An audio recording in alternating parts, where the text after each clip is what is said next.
The crowd is always wrong, and it will hate you for standing alone. Most people don't think, they repeat.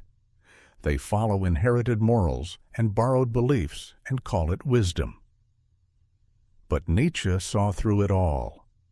He exposed the herd instinct hiding behind virtue, the weakness disguised as compassion, and the lies we tell ourselves to avoid the weight of true freedom. In this video, we explore Nietzsche's most dangerous ideas, the ones meant to wake you up, not make you feel better. The content isn't classroom philosophy. This is a mirror held up to the parts of yourself society taught you to ignore. If this is your first time on the channel, hit subscribe and comment below which philosopher you want us to uncover next. God is dead, and we killed him. Nietzsche's statement was not a celebration, but a warning. It wasn't about a deity's literal demise, but about the collapse of the metaphysical scaffolding that had supported Western civilization for centuries. When he wrote, "God is dead," Nietzsche was describing a cultural reality, the growing irrelevance of religion in the modern world, and the devastating consequences that would follow when people no longer believed in an absolute moral authority. But what made it radical and dangerous was not that he said God was gone. It was that he insisted we kill him. We did it. With science, with rationalism, and with enlightenment. We replaced mystery with mechanism, faith with fact. As knowledge grew, belief shrank. The sacred became symbolic, then optional, and eventually absurd to many. God was no longer feared. He was forgotten. But Nietzsche saw what others didn't. Without God, everything would change. Morality, meaning, truth, identity, all the things that were once grounded in divine order would now be untethered. Humanity would be left with a terrifying freedom and an existential vacuum. When people believed in God, they believed in a universal structure. Right and wrong were not opinions, they were ordained. Life had a purpose, suffering had value, and justice, if not visible now, would eventually come. But once that structure crumbled, these concepts began to drift. Without God, who decides what is right? Without eternity, what gives life meaning? Without sin, what defines virtue? Nietzsche warned that when we removed the foundation, we didn't just lose religion. We lost everything built upon it. And yet, society didn't mourn the death. It kept going, pretending the body wasn't there. It tried to preserve Christian morality without Christian belief. It said, "We don't need God to be good." Nietzsche called it out as hypocrisy. He saw that even atheists clung to inherited moral codes, still dividing the world into good and evil, still demanding justice, still seeking redemption, just without the metaphysical framework to support it. He saw those actions as cowardice, a refusal to accept the full weight of what had been done. The death of God was not an end. It was a beginning, a crisis of meaning, a test of whether humanity could create values of its own. Nietzsche introduced the idea of the Übermensch, the overman, the one who could face the abyss without flinching, who could create new meaning without divine permission. But he also saw the danger. Most people, he feared, would not rise to the challenge. They would retreat into nihilism or fall back into dogma under new names, ideology, nationalism, consumerism. In Nietzsche's view, the death of God wasn't liberation. It was exposure. It revealed how dependent humanity had been on an external authority to justify its existence. Now, without that authority, the burden of meaning fell on the individual, and most would find that weight unbearable. So when Nietzsche said God is dead and we killed him, it was not triumph, it was tragedy. A mirror held up to a world that had outgrown its faith but not yet grown into its freedom. The question was not whether God had died. The question was what would happen next, and whether anyone was brave enough to become their own creator. Pity is disguised resentment. It masquerades as compassion, but at its core, pity often conceals a subtle superiority, and sometimes a hidden bitterness. When you pity someone, you do not see them as equal. You see them as fallen, broken, or beneath you. The very act of pity implies a hierarchy. I am well, you are not. I stand above, you have sunk below. It dresses itself in warmth, but it serves a colder function. It reinforces distance while pretending to bridge it. Nietzsche viewed pity with deep suspicion. He didn't see it as a virtue, but as a tool of the weak, a moral weapon used to disguise envy and powerlessness. In his critique of Christian morality, pity is not love. It is resentment cloaked in mercy. It doesn't lift the suffering, it drags the strong down to the level of the weak. In a world built on pity, excellence is an offense, and greatness becomes a target. To rise above is to be selfish. To transcend is to be cruel. Pity levels, not out of love, but out of veiled hostility toward that which stands taller. This is what Nietzsche called ressentiment, the poison of the powerless. It is the revenge of those who cannot dominate, who cannot assert themselves, and so turn morality into a battlefield. Through pity, the one who suffers becomes morally superior. The sufferer gains the right to judge, to accuse, to condemn. And the one who thrives becomes suspect, guilty even, for simply succeeding. Pity doesn't just recognize suffering, it sanctifies it. It turns weakness into virtue and frames strength as sin. Pity can also function as control. When you pity someone, you place them in your debt. You become their moral creditor. Your kindness obligates them, and if they don't respond with gratitude or humility, you feel betrayed. The one who is pitied is not truly free. They are expected to remain small, dependent, and thankful. If they dare to reclaim dignity or reject the label of victim, the one who pities them often turns cold or hostile, because what pity truly demands is obedience to its narrative. In society, pity is often weaponized.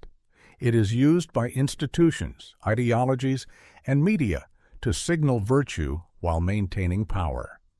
Charities pity the poor, but rarely question the structures that create poverty. Politicians pity the marginalized, but often only to extract loyalty. Even personal relationships are tainted by this dynamic. When someone is consistently pitied, they are rarely empowered. They are frozen in the image of fragility, unable to grow without betraying the role assigned to them. True compassion does not pity, it respects. It sees suffering, but does not reduce the sufferer. It seeks to restore dignity, not to highlight disparity. Compassion walks alongside. Pity looks down from above. One says, "You are my equal in pain." The other says, "You are my project to fix." Pity, then, is rarely pure. It is often laced with judgment, control, and unspoken resentment toward those who suffer, not for their condition, but for the uncomfortable reminder they pose, that strength is fragile, fate is fickle, and power, when it pities, may be masking its fear of falling. Morality is a tool of the weak to control the strong. Nietzsche saw morality not as an eternal truth or divine mandate, but as a strategic invention, a weapon forged by the powerless to keep the powerful in check. It was never neutral. It was not created to serve justice or goodness in some universal sense. It was born from resentment, from ressentiment, a festering bitterness of those who lack the strength to assert their will directly. Instead, they constructed a moral system that condemned strength itself, labeling pride as arrogance, ambition as greed, and power as evil. In early human societies, Nietzsche believed morality reflected the instincts of the noble and powerful. The strong called themselves good, not because of how they treated others, but because they embodied vitality, courage, and excellence. They didn't need to justify themselves to anyone. Their morality was rooted in self-affirmation. But the weak, unable to challenge this natural dominance head-on, created a counter-morality, one that framed their own submission and suffering as virtue. Power, once admired, was now rebranded as oppression. Meekness became holiness. Slavery became righteousness. This is the birth of what Nietzsche called slave morality, a worldview that redefined weakness as moral superiority. It taught people to hate their instincts, to deny their desires, to feel guilt for wanting more. The noble spirit was replaced by the obedient soul. The masses no longer admired the strong, they feared and resented them. They built systems of morality that served their need for protection, safety, and sameness, systems that punished deviation and glorified mediocrity. Religions institutionalized this inversion. In Christianity, for example, humility, poverty, and suffering are praised, while pride and power are condemned. The last shall be first. The meek shall inherit the earth. These are not neutral values. They are moral constructs designed to reverse the natural hierarchy. The weak could no longer win by force, so they claimed moral high ground. They told the strong that their strength was sinful and that salvation lay in self-denial. This moral framework didn't elevate society. It domesticated it. It tamed the wild, creative forces that once drove human greatness.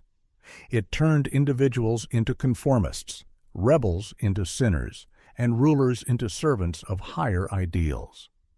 Morality became a leash, one that the strong were taught to wear proudly. Those who refused were cast as immoral, dangerous, or mad. In reality, they were simply unwilling to betray their nature. This doesn't mean that all morality is false, but it does mean that much of what is called moral is deeply political. It reflects the interests of those who need protection from excellence, not those who wish to cultivate it. When someone tells you what is right, ask, for whom? When society praises a value, ask, who benefits from everyone believing this? Nietzsche's call was not for cruelty, but for authenticity. He wanted a morality rooted in life, strength, and creation, not resentment, guilt, or submission. The strong do not need to be cruel to be free, but they must recognize when morality is no longer about truth, but about control, and when it is used not to guide the soul, but to bind it. Truth is a lie agreed upon. We like to think of truth as something objective, eternal, and independent of human perception, something that exists out there, waiting to be discovered. But most of what we call truth is socially constructed, shaped by language, culture, and power. It is not found. It is made. And once it's made, it is repeated until it feels natural, obvious, and unquestionable. Consensus replaces evidence. Familiarity becomes legitimacy. A narrative, once widely accepted, is no longer seen as a perspective. It becomes the truth. Nietzsche understood this illusion. He argued that humans don't access truth directly. Instead, we create metaphors and symbols to represent our experiences. Language is our primary tool for doing this, and language itself is an abstraction, a crude, clumsy attempt to describe a world far more complex than words can ever fully capture. When people talk about truth, what they usually mean is a collectively agreed-upon simplification that works well enough to prevent chaos. It's not reality. It's useful fiction. Consider how history is taught. Every nation has its version of events, a curated sequence of victories, betrayals, heroes, and villains. These stories are not told to illuminate truth. They're told to produce identity, loyalty, and national pride. The facts are often selected, altered, or omitted depending on who is writing the textbook. But once enough people repeat the story, it becomes the truth. Disagree, and you're not just wrong, you're unpatriotic. The lie is protected not by logic, but by emotional investment. Religion functions in much the same way. Entire moral frameworks are built on truths that cannot be verified, only believed. The more a belief is shared, the more sacred it becomes. Communities gather around these shared illusions, defend them, kill for them, and die for them. The power of the lie is not that it deceives, it's that it unites. It gives structure to chaos. It makes the unbearable feel manageable. The truth doesn't need to be real to be powerful. It just needs to be shared. Science, often viewed as the last bastion of objectivity, is also subject to this phenomenon. Paradigms dominate not because they are ultimately true, but because they are currently useful, fundable, and publishable. Revolutionary ideas are resisted not because they lack evidence, but because they threaten the consensus. Only when the lie becomes too difficult to maintain does it collapse. And even then, it is replaced not by truth, but by a new, better constructed lie. Even in daily life, people construct personal truths that make their reality tolerable. They believe stories about who they are, what their purpose is, and why things happen. These narratives are often inherited, taught by parents, reinforced by peers, shaped by the media. Rarely do people question them. To do so would mean confronting uncertainty, ambiguity, and the possibility that the ground they stand on isn't solid. So they agree, silently, collectively, to keep the illusion intact. Truth, then, is not the mirror of reality. It is a reflection of agreement. It tells us less about what is and more about what we need to believe in order to live together without tearing each other apart. The more people agree, the harder it becomes to see that they're not describing reality. They're just repeating a lie that works. Compassion can be a form of cowardice. It is celebrated as the highest moral virtue, an act of selflessness, of kindness, of emotional courage. But not all compassion is born from strength. Sometimes it's a shield, a way to avoid conflict, to escape responsibility, or to disguise weakness as goodness. Compassion, when misused, becomes a performance. It signals virtue without requiring risk. It offers care without confrontation. And in doing so, it can become a tool of passivity, a retreat from harder truths. True compassion demands discernment. It requires understanding when to help and when to step back, when to comfort and when to challenge. But many use compassion as an excuse not to speak hard truths. They avoid hurting feelings, even when honesty is necessary.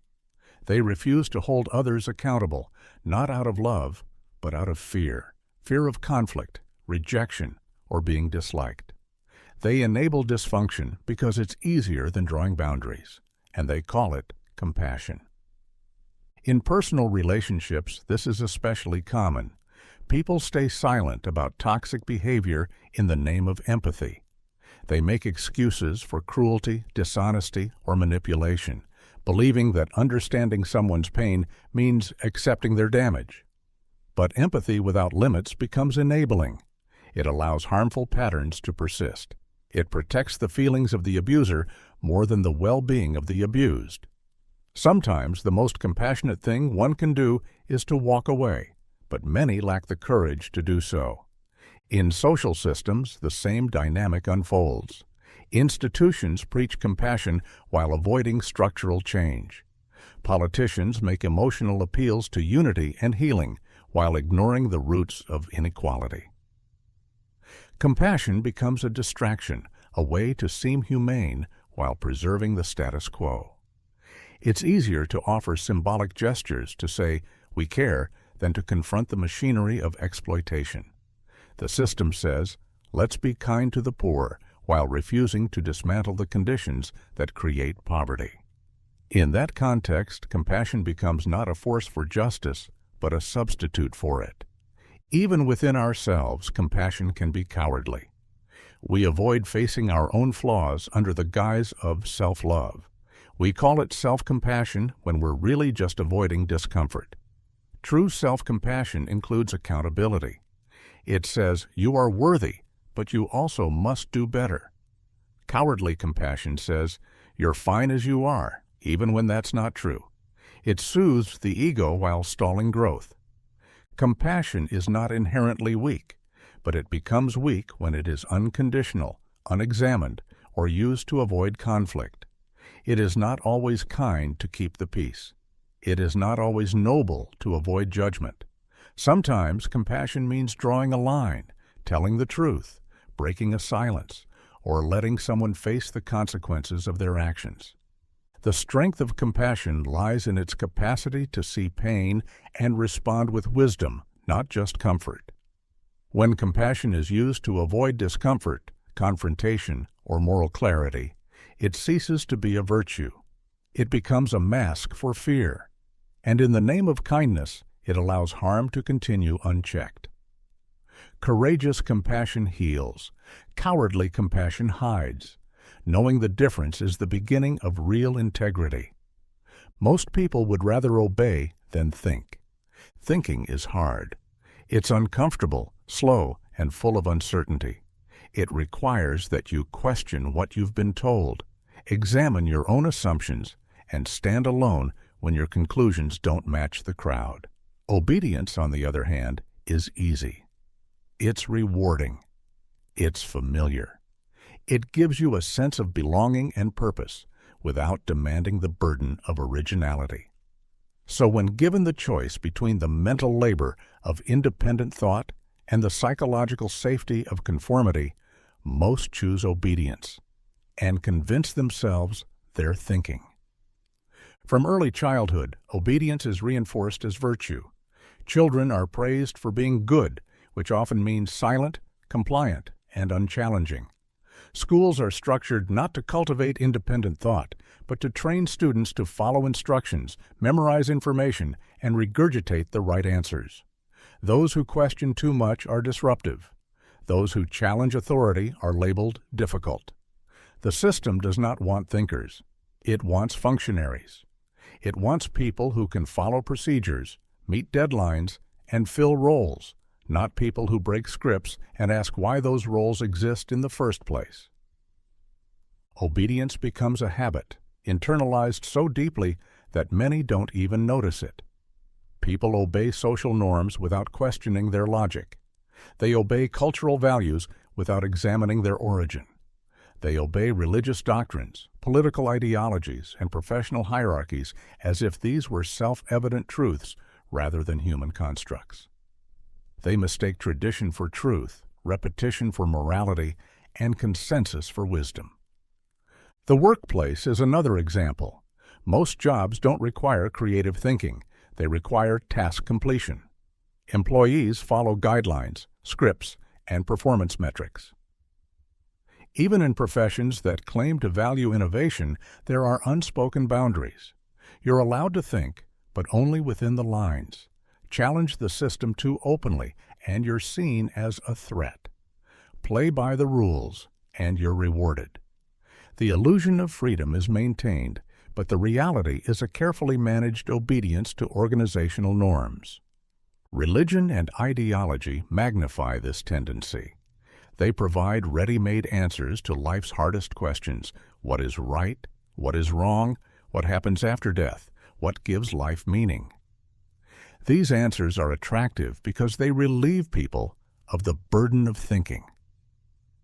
They offer structure, community, and identity in exchange for intellectual submission. To challenge the dogma is to risk exclusion, so most choose to believe, or at least pretend to, because the price of doubt is isolation. This is not a condemnation of rules or systems themselves. Some structure is necessary. But when structure becomes sacred and questioning becomes taboo, obedience replaces thought. People begin to obey not because they've examined the rules and found them wise, but because they've never imagined an alternative. They follow authority because it's easier than facing the chaos of responsibility. The truly independent thinker is rare because they are willing to be wrong, to be rejected, to sit in ambiguity without rushing to comfort. They are willing to see through the illusion that obedience equals virtue. They do not follow for the sake of harmony or convenience. They ask, they analyze, and if necessary, they walk alone. Most people would rather obey than think, not because they are incapable of thought, but because they are terrified of what thinking might demand of them. Democracy is the victory of mediocrity. It promises equality, representation, and freedom, but often delivers conformity, incompetence, and the tyranny of the average. In theory, democracy is the rule of the people. In practice, it is the rule of the majority, and the majority is not composed of philosophers, visionaries, or truth-seekers. It is composed of the ordinary, the comfortable, the easily swayed. In a system where every opinion counts the same, depth of thought becomes irrelevant. Popularity matters more than truth. Charisma beats wisdom. Familiarity wins over originality. When everyone has a voice, the loudest, not the wisest, are heard. Elections become popularity contests. Candidates are judged not by their intellect or long-term vision, but by their ability to appeal to emotions, to simplify complex issues into sound bites, and to mirror the prejudices of the crowd. The result is not leadership, it's pandering. Politicians rise not because they elevate discourse, but because they reflect it. They say what people want to hear, not what they need to understand. Democracy flattens excellence. It treats the opinion of a scholar the same as that of a demagogue. It makes no distinction between informed judgment and emotional impulse.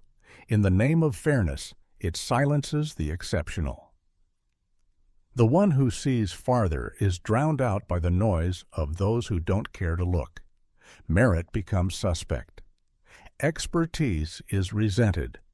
Anyone who rises too far above the crowd is seen as elitist, arrogant, or out of touch. The majority resists what challenges it.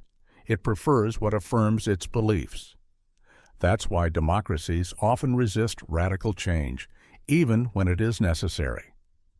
The average voter does not think in decades. They think in paychecks, in sound bites, in short-term comfort. And so, bold reform is buried beneath caution. Visionaries are pushed to the margins. Bureaucracy grows. The status quo survives not because it is right, but because it is familiar. Education does not escape this mediocrity. In a democracy, schools are tailored to the masses. The goal is not to cultivate brilliance, it's to produce compliant citizens. Critical thinking is taught, but only within safe boundaries. Questioning foundational myths is discouraged. History is sanitized. Depth is sacrificed for consensus. The system does not want individuals who challenge the herd. It wants individuals who fit within it.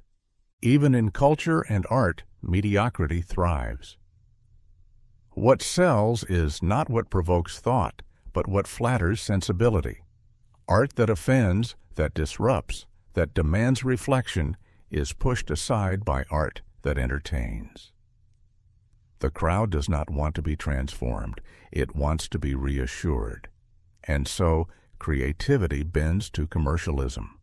Greatness is diluted. Risk is minimized. Everything becomes marketable, digestible, safe. Democracy, by design, avoids extremes. It trims the edges, smooths the contours, and silences the outlier. But in doing so, it often silences the best. It does not elevate the strong. It protects the average. It does not reward excellence. It rewards relatability. And the result is a system where those who might lead are taught to follow, where those who see clearly are told to speak softly, and where mediocrity reigns, not by accident but by design. Slaves invented morality to justify their powerlessness.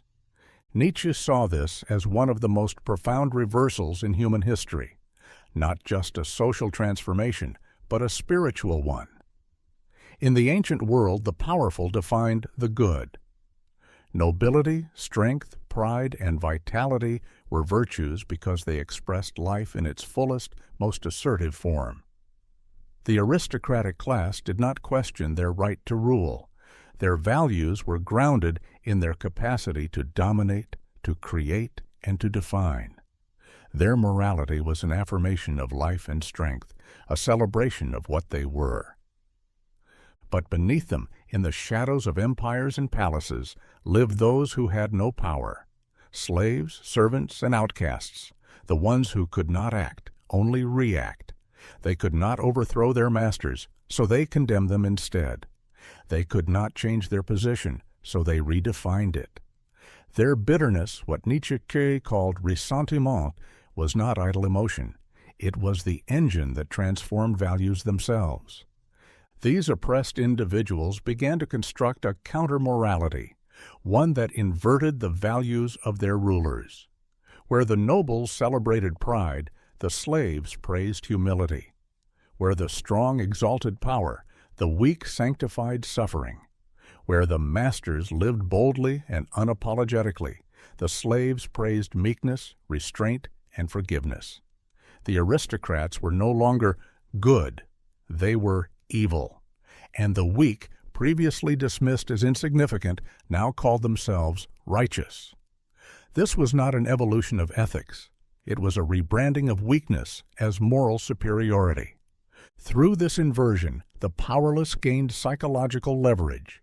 They could not win through strength, but they could win through guilt. By labeling the instincts of the strong as sinful, they brought the mighty to their knees, not physically, but spiritually. The warrior became the sinner. The leader became the oppressor. The conqueror became the villain. And the victim became the saint. Religions, particularly Christianity in Nietzsche's analysis, became the primary vehicle for this slave morality. They preached love, but often from a place of disguised resentment. They encouraged self-denial, not to uplift the soul, but to level the playing field. Asceticism was framed as holiness, suffering as purification, and judgment was cloaked in piety. Heaven became the reward for enduring earth as a victim. The powerful would burn, the weak would rise. It was the ultimate reversal, the powerless rewriting the cosmic script to cast themselves as the chosen ones. This new morality didn't just affect the strong, it infected them. Generations grew up internalizing guilt, fearing ambition, and apologizing for power. The desire to rise, to create, to affirm life was chained by moral codes that whispered, "Who are you to want more?" Strength was no longer celebrated, it was suspect. Greatness was no longer admired, it was accused. Nietzsche's viewpoint was not that compassion or kindness are inherently false. It was that the origins of moral values must be examined. When values arise from resentment rather than vitality, they do not elevate humanity, they suppress it. Slave morality comforts the weak, but it castrates the strong. It doesn't build, it binds. And in doing so, it ensures that power remains morally disarmed while powerlessness is eternally justified. Guilt is a cultural weapon, not a moral compass. It presents itself as a sign of conscience, a signal that one has violated a personal or universal code of ethics. But guilt is rarely this pure.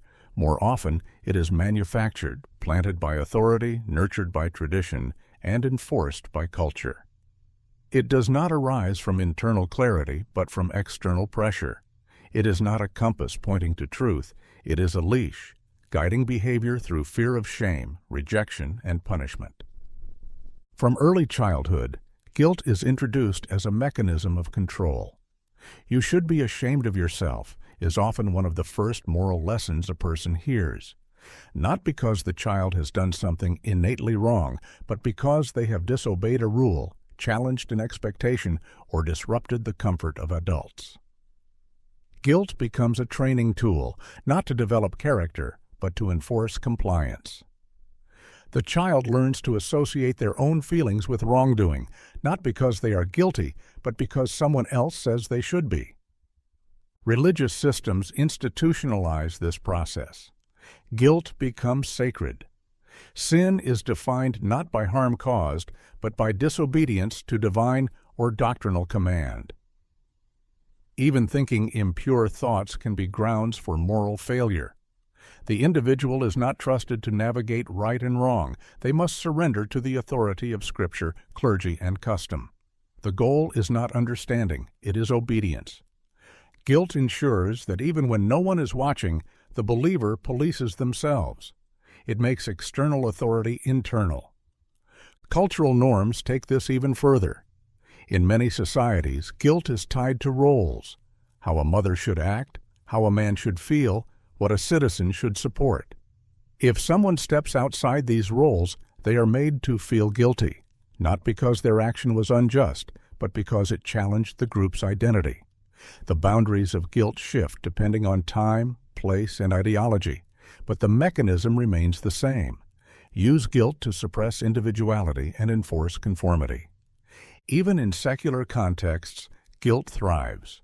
Corporations use it to manipulate consumers.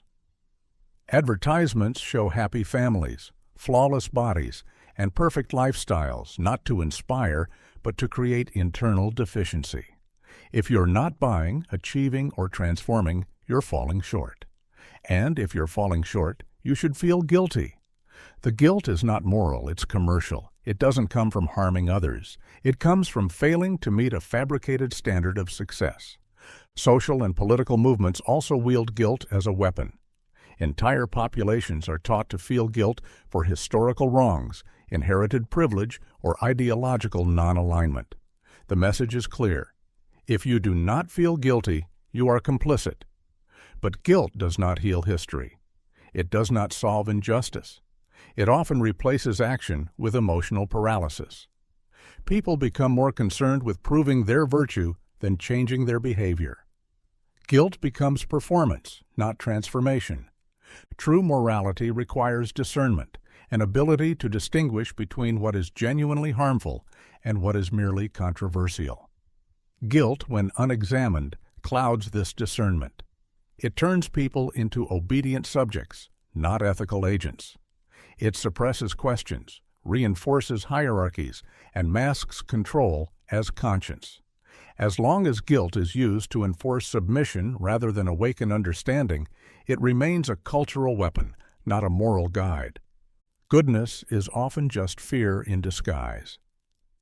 What passes for virtue in society is frequently not the result of deep moral conviction, but of a desire to avoid consequences, social, emotional, or existential.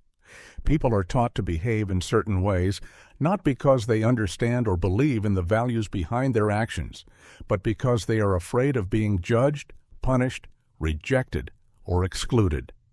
Their goodness is compliance. It's the mask worn to be accepted, to be praised, to avoid conflict, and above all to feel safe. Many people are polite not because they are kind, but because they are afraid of being disliked. They are generous not because they are selfless, but because they fear being perceived as selfish. They follow rules not out of agreement, but out of fear of breaking the social contract. Their behavior aligns with accepted norms, but their motivation is not moral clarity. It is anxiety. Their conscience is shaped more by external expectations than internal understanding. This is especially visible in religious or highly moralistic cultures. Good behavior is often a result of conditioning, deeply reinforced by threats of divine punishment or promises of salvation. People are told what is good, but rarely why it is good. They learn to act out of fear, fear of sin, fear of eternal damnation, fear of disappointing a higher power or spiritual community. Their moral compass is calibrated by terror, not truth. The same applies to secular societies. Legal systems and social norms replace religious fear with institutional fear. The fear of losing one's job, damaging one's reputation, or becoming socially ostracized keeps people in line. A person may say the right things, support the right causes, and display the correct opinions, not because they deeply understand or care, but because they fear the cost of dissent. What is called virtue is often strategic self-preservation. In relationships, this pattern shows up in the form of emotional compliance. People often do what is right for their partners, not out of love, but fear of losing them. They suppress their needs to maintain harmony. They act loyal, considerate, supportive, not because it is who they truly are, but because they are terrified of abandonment or conflict. The appearance of goodness hides a deeper anxiety, that being fully themselves would make them unlovable. This doesn't mean that all goodness is fake. It means that the motives behind goodness are often more complex than they appear. A person who gives to charity may be driven by empathy, or by the need to feel important. A person who defends the marginalized may be motivated by justice, or by fear of social backlash. Good actions do not always reflect good reasons. The danger of fear disguised as goodness is that it prevents growth. People who behave morally out of fear rarely question the morality they've inherited. They become rigid, defensive, and sometimes even cruel when others challenge their framework. They believe their fear is righteousness. They mistake conformity for character. And when the fear is removed, when the threat of punishment or rejection disappears, their so-called virtue often crumbles. True goodness begins not with fear, but with courage, the courage to examine one's motives, to act from understanding rather than obedience, and to live with integrity even when no one is watching. Until then, what many call good is just fear wearing a friendly face. Equality is a leveling tool for the untalented. It is often presented as a noble ideal, a moral imperative that ensures justice and dignity for all. But beneath the rhetoric, equality, especially when enforced as uniformity, becomes a tool not for elevating the oppressed, but for suppressing the exceptional. When taken to its ideological extreme, it does not raise the weak to new heights. It brings the strong down to the level of the mediocre. It punishes brilliance, rewards conformity, and ensures that no one dares to rise too far above the rest. The original intent of equality was legal and political, equal rights, equal treatment under the law. But modern culture has expanded this notion into all domains: education, achievement, talent, wealth, even intelligence. Any distinction becomes suspect. Excellence is reframed as privilege. Ambition is rebranded as oppression. Those who strive for more, who think differently, who act boldly, are no longer admired. They are distrusted, even despised. The unspoken rule is simple: no one must stand too tall. In the name of equality, standards are lowered. Schools remove merit-based assessments to avoid making students feel inferior. Competitive environments are softened, so no one has to lose. Excellence is replaced by participation trophies and blanket praise. The result is not a society of empowered individuals. It's a society of dulled edges, where achievement is rationed and talent is something to be apologized for. The truly gifted must hide their ability or frame it as luck to avoid backlash. They learn to dim their light so others don't feel left in the dark. This isn't compassion. It's resentment disguised as fairness. Nietzsche called it ressentiment, the moral framework built by those who feel powerless. Rather than striving to elevate themselves, they redefine greatness as injustice. They weaponized guilt against those who excel. They demand not equal opportunity, but equal outcome. And when outcomes differ, as they inevitably do, they blame systems, discrimination, or privilege. The possibility that someone might simply be better, more disciplined, more intelligent, more visionary, is rejected outright. Equality becomes a tool for leveling, not liberating. It removes distinctions, not by lifting the bottom, but by flattening the top. It teaches people to be suspicious of greatness, to fear ambition, and to resent those who dare to be exceptional. In this climate, mediocrity is not just tolerated, it is moralized. The less you excel, the more virtuous you are perceived to be. The one who does less but complains more is seen as more authentic than the one who quietly excels. This does not mean that inequality is always just.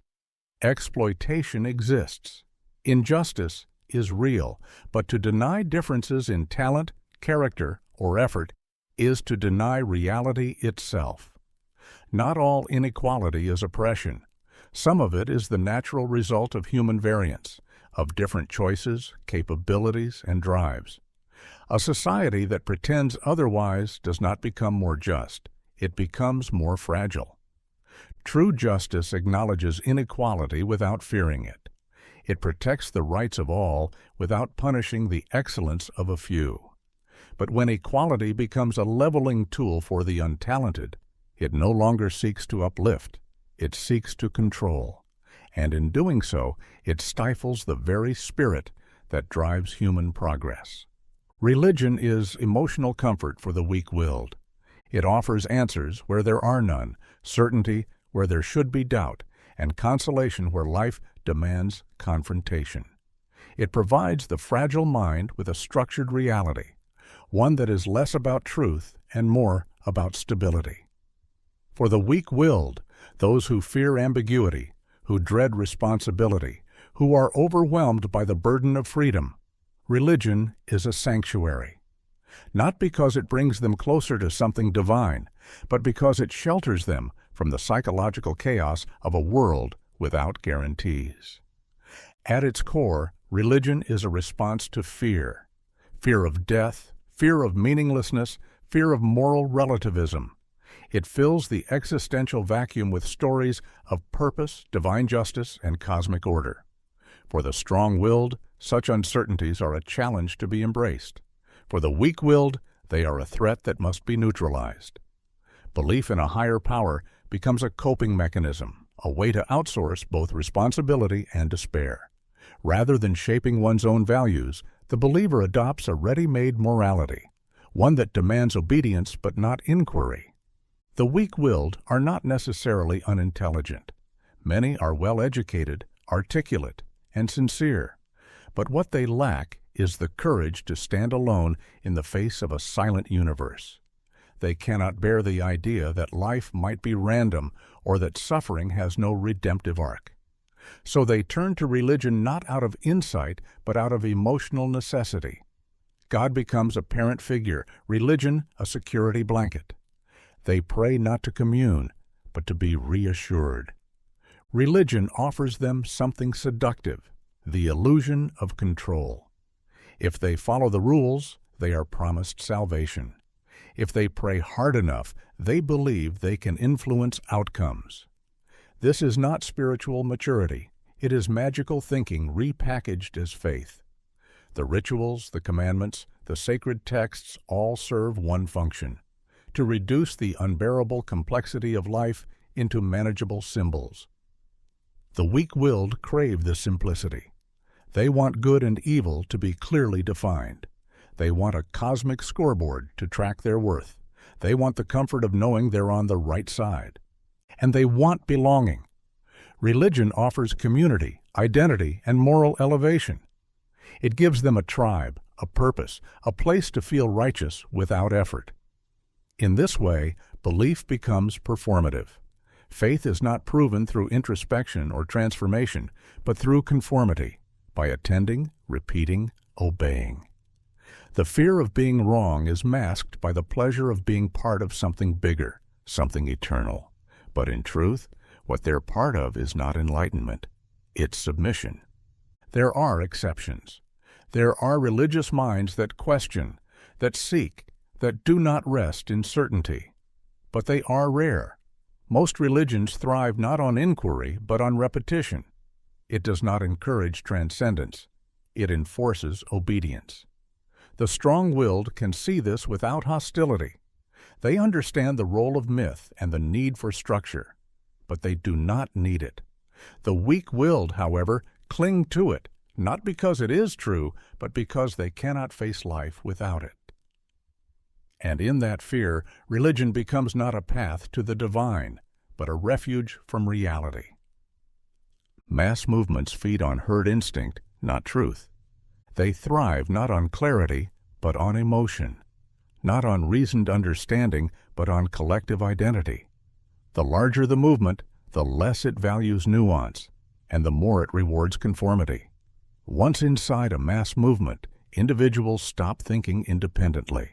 They begin to echo, mirror, and absorb. Their beliefs are no longer their own. They are inherited from the group. Their morality is outsourced.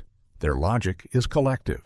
And truth becomes irrelevant, if not dangerous, to the unity of the cause. Truth, by nature, is divisive. It is uncomfortable. It is often complex, slow, and solitary. It demands questioning, evidence, and a willingness to face contradiction.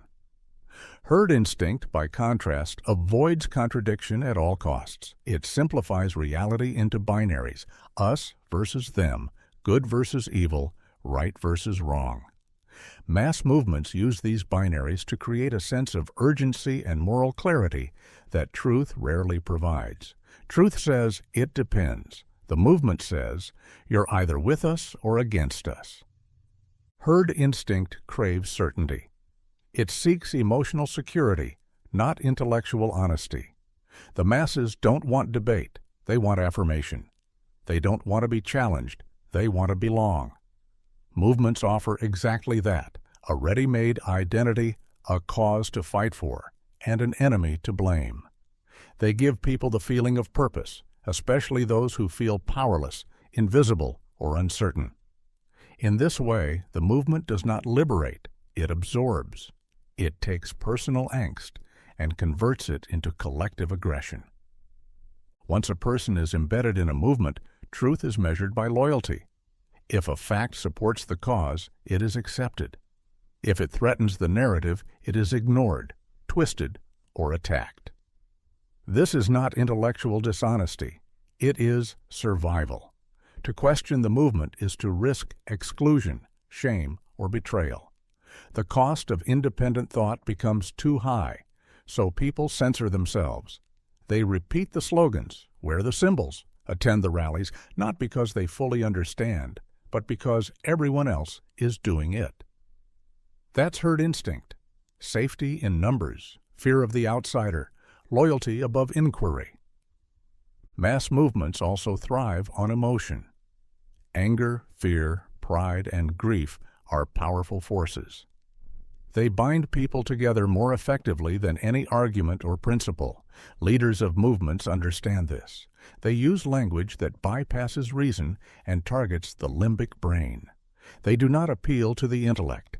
They appeal to pain, hope, resentment, and rage. The more emotional the crowd, the easier it is to steer. Truth gets trampled in the noise. This doesn't mean all mass movements are wrong. Some bring attention to real injustice. Some catalyze necessary change. But their power does not lie in their relationship to truth. It lies in their ability to unify and direct the herd. They move not because they are right, but because they are loud, numerous, and emotionally synchronized. To think clearly inside a mass movement is rare. It requires stepping outside, risking alienation, and asking hard questions. What do I actually believe? Why do I believe it? What if the truth threatens the cause? These questions threaten herd instinct. That's why most people never ask them, and why most movements rely on that silence to survive. What doesn't kill you often makes you harder, not better. The phrase is usually delivered as encouragement, a reassurance that suffering builds strength, that pain inevitably leads to growth. But while hardship may increase endurance, it doesn't automatically refine character or deepen wisdom. In fact, trauma often leaves people rigid, numb, and mistrustful. More resilient, perhaps, but not necessarily more evolved.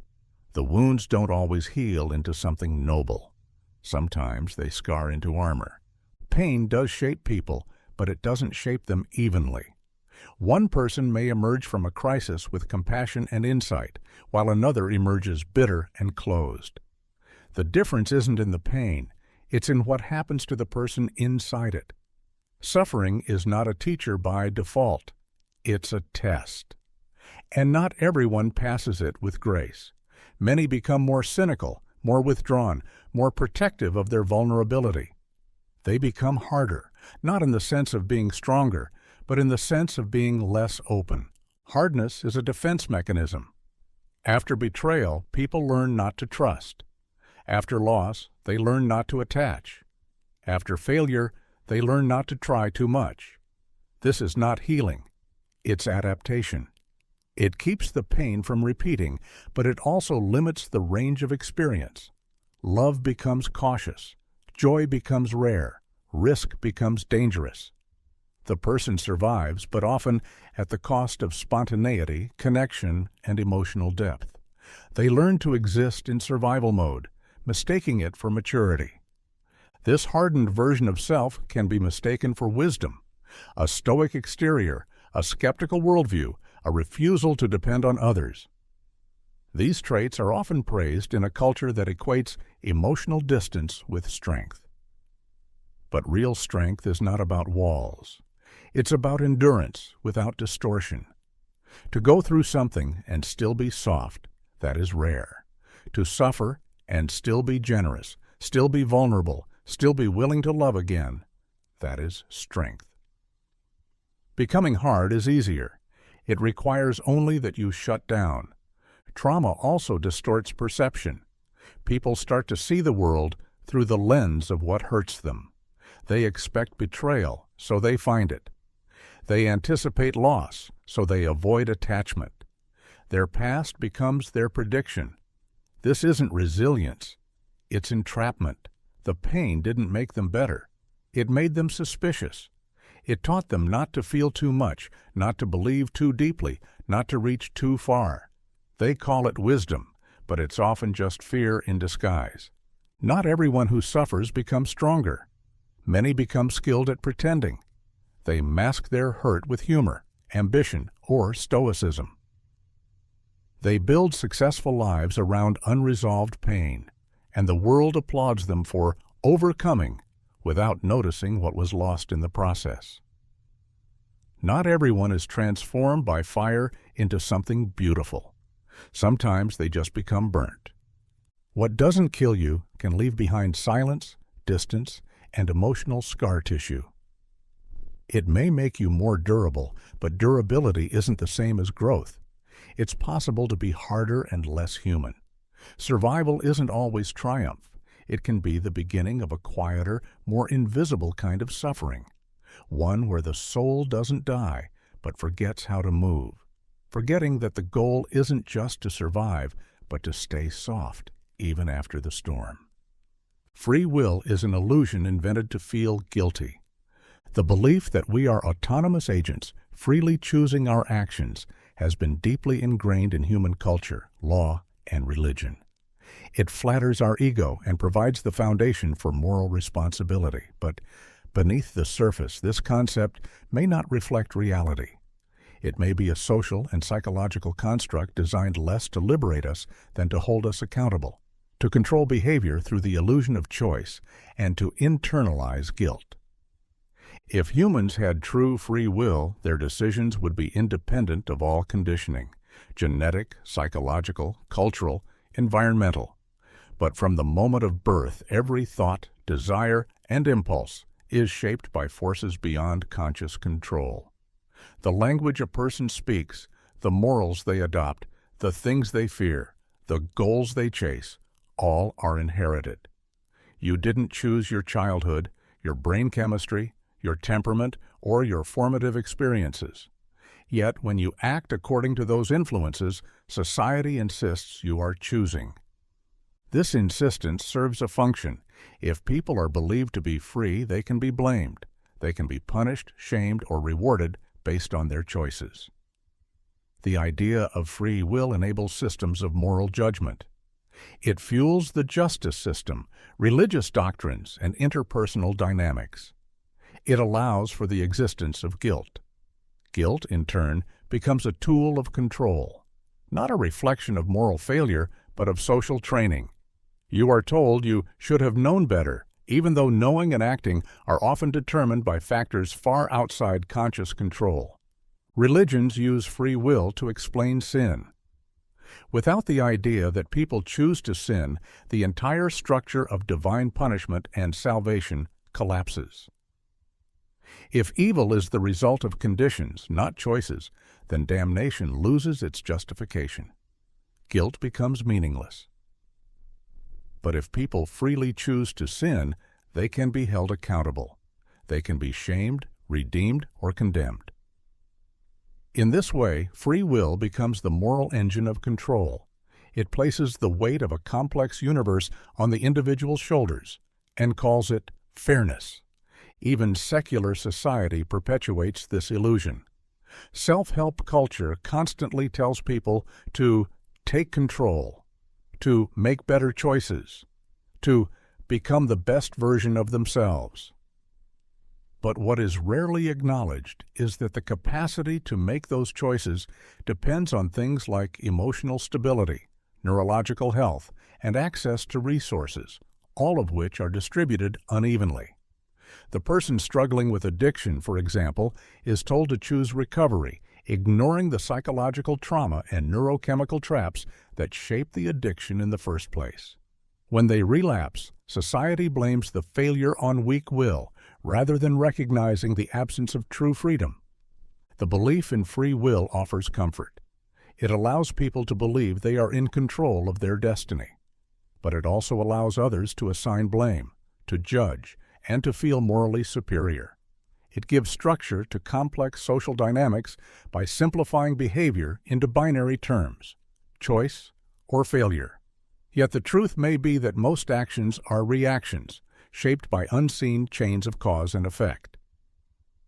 If free will is an illusion, then guilt must be reconsidered. Perhaps instead of condemnation, we need understanding, not an excuse, but context, not judgment, but inquiry. And perhaps real responsibility begins not with the assertion that we are free, but with the humility to recognize how little of ourselves we actually control. The meek shall not inherit the earth, they'll rot in it. This phrase turns the traditional promise of divine justice on its head. The idea that the meek, the humble, the obedient, and the passive will one day be rewarded is one of the most powerful moral illusions ever constructed. It soothes the oppressed, comforts the compliant, and glorifies weakness as if it were virtue. But in the real world, meekness rarely results in inheritance. It results in silence, irrelevance, and eventual disappearance. The meek do not rise. They are stepped over. In history, in politics, in economics, and even in personal relationships, those who wait patiently are rarely granted power. Those who dare not speak loudly, those who avoid conflict, those who follow the rules without question are not given the keys to the kingdom. They are forgotten. Power is rarely handed to the passive.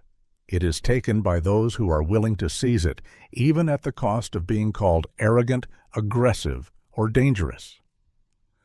Religions have long championed meekness as a virtue.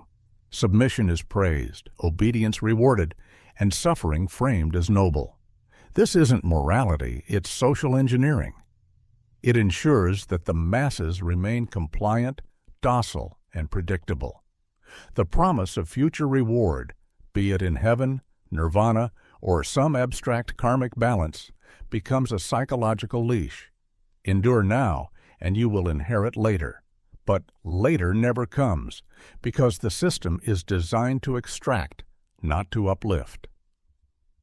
The world is not built to reward passivity. It is built to respond to assertion.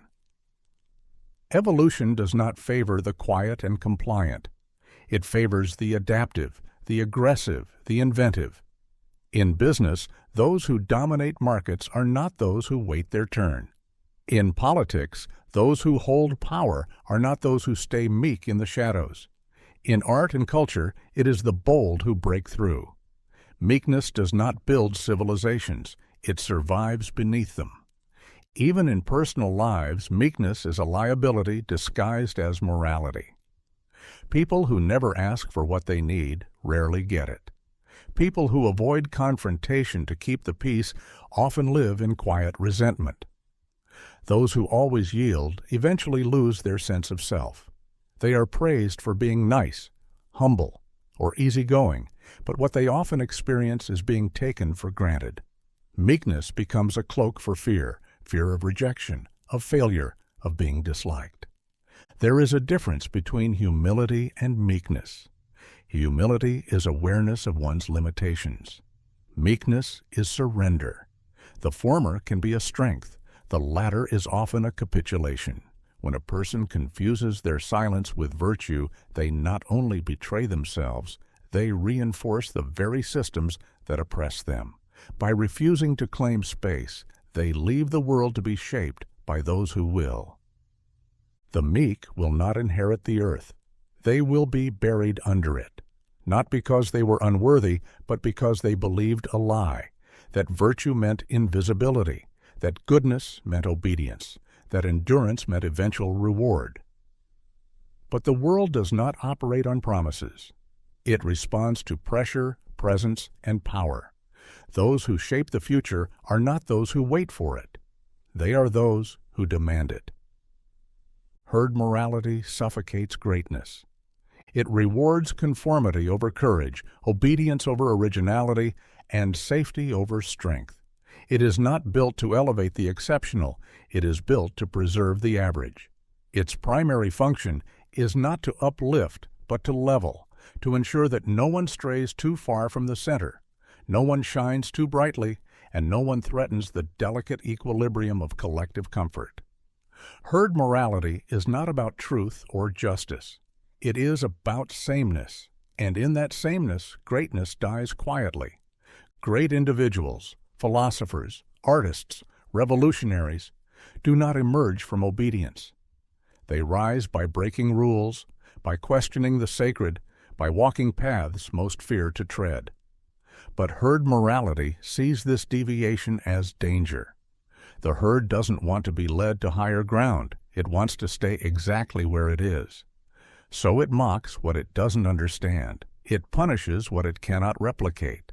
It tells the one who dares to be different that their difference is arrogance, their excellence is vanity, and their independence is selfishness. In such a system, moral worth is measured not by one's inner strength or creativity, but by how well one conforms. The kindest are those who cause no friction. The most virtuous are those who follow the rules. The best people are the most predictable. This is morality not as a path to becoming more, but as a contract to remain the same. It stifles ambition by calling it pride. It silences brilliance by calling it dangerous. It teaches people that to be loved, they must be small. The result is a society that fears its own potential. Children are taught to fit in rather than stand out. Schools reward memorization over imagination. Workplaces promote the agreeable over the visionary. Everyone is expected to behave, to blend, to be modest to the point of invisibility. And if someone refuses, if they insist on living by a different rhythm, they are labeled problematic, arrogant, or unstable, not because they are wrong, but because they are disruptive. Nietzsche saw this clearly. He argued that slave morality, born out of resentment and fear, creates values not to empower, but to constrain. It inverts strength into sin and weakness into virtue. It trains people to hate what they could become, to shrink in the presence of power, and to see self-mastery as egotism. Greatness in such a climate is not cultivated, it is criminalized. Herd morality also has a seductive quality. It offers belonging, validation, and safety. It tells people, you are good as long as you do not question. And many accept this bargain. They trade their potential for peace. They choose to be liked over being true. but the cost is high. The individual becomes a shadow. The voice becomes an echo. Life becomes a script. To be great in a world ruled by herd morality is to risk exile. It means choosing solitude over applause, truth over comfort, becoming over belonging. It requires the courage to live without the herd's approval, and to know that their approval, when given, is often the sign you've gone the wrong way. Greatness is not welcome in the herd. It suffocates there. It always has. Suffering is not a problem. It's a necessity. Modern culture treats suffering like a disease to be cured, an error in the system, a disruption to be avoided at all costs. Pain is seen as a malfunction, something that signals that life has gone wrong. But this view is both naive and dangerous. It ignores the fundamental truth that suffering is an essential part of human development. Not an accident, not a punishment, but a crucible, something that forges depth, strength, clarity, and authenticity. Without suffering, growth becomes superficial. Comfort does not demand change. Ease rarely provokes introspection. It is in the moments of loss, confusion, betrayal, and despair that people are forced to confront who they really are. Suffering strips away illusion. It exposes fragility and demands transformation. It is not pleasant, but it is honest. And honesty, especially about the self, rarely arrives through joy. Great art, philosophy, and wisdom are not born from comfort. They emerge from struggle. The deepest thinkers in history, Nietzsche, Dostoevsky, Schopenhauer, Kierkegaard, did not write from a place of bliss. They wrote from the edge, from the confrontation with despair, from the inability to look away from suffering. Their insights were not distractions from pain. They were attempts to understand it, to transcend it, to alchemize it into something meaningful. This is what suffering can do. It can destroy, yes, but it can also awaken. Society, however, increasingly denies this.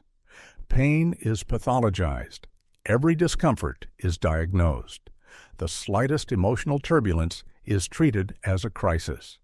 We medicate, numb, distract, and escape. The goal is not to face suffering, but to eliminate it. But this approach creates a deeper sickness, fragility. When people are never asked to endure, to wrestle, to survive suffering with their eyes open, they do not become free. They become dependent. They lack resilience. They panic at adversity. And they search for meaning in places that cannot provide it. Suffering is also the foundation of empathy. It is only by knowing our own darkness that we can recognize it in others. Compassion that is not rooted in shared pain becomes performance. Real connection happens in the wounded spaces, in the vulnerability that suffering makes possible. Without suffering, people remain emotionally shallow, unable to relate to anything that isn't simple or clean. Pain gives depth. It gives texture. It makes love real and loss devastating. It makes life matter. Of course, not all suffering ennobles. Some suffering crushes. It is overwhelming. But even in that, there is something brutally honest. Suffering reveals limits. It forces us to face mortality, futility, and the uncontrollable nature of existence. In doing so, it shatters the illusion that life can be managed, perfected, or fully understood. It humbles us, not out of defeat, but out of recognition that life is far bigger and stranger than comfort allows. To live without suffering is not to live fully. It is to skim the surface, to chase pleasantness instead of purpose. Those who try to erase pain from life end up erasing life's meaning as well. Suffering is not a problem. It is the price of depth, the soil of growth, the fire through which something real is born. To avoid it is to remain unfinished. To face it is to begin. Morality is a set of chains forged by the many to restrain the few. It is often portrayed as a universal compass, a timeless guide to right and wrong that transcends culture and power. But in practice, morality is deeply political. It is not created in a vacuum.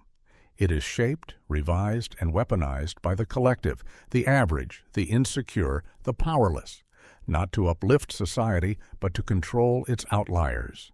The noble, the strong, the visionary, the dangerous, those who disturb comfort or expose hypocrisy are the true targets of moral codes. Morality becomes a tool not to elevate the good, but to suppress the exceptional. The herd does not like to be challenged. It fears difference, it resents excellence, and it despises those who act according to inner strength rather than social expectation. So it creates morality, rules and values that reflect its fears and needs, and calls it virtue. It rewards those who follow and punishes those who stray. The rebellious are condemned not because they are wrong, but because they are disruptive. The creative are branded immoral not because they harm, but because they do not conform.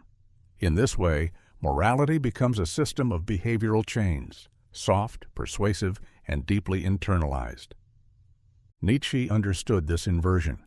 He called it slave morality, a moral framework built not on strength, but on resentment.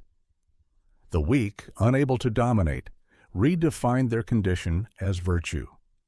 Humility became better than pride. Obedience became holier than freedom. Suffering was sanctified, and pleasure was demonized. This morality is not an expression of human potential. It is a cage built by the many to neutralize the few who still carry the will to power. In modern societies, the effect is the same. Moral codes are designed not to explore what is best in the human spirit, but to regulate behavior in a way that protects the status quo.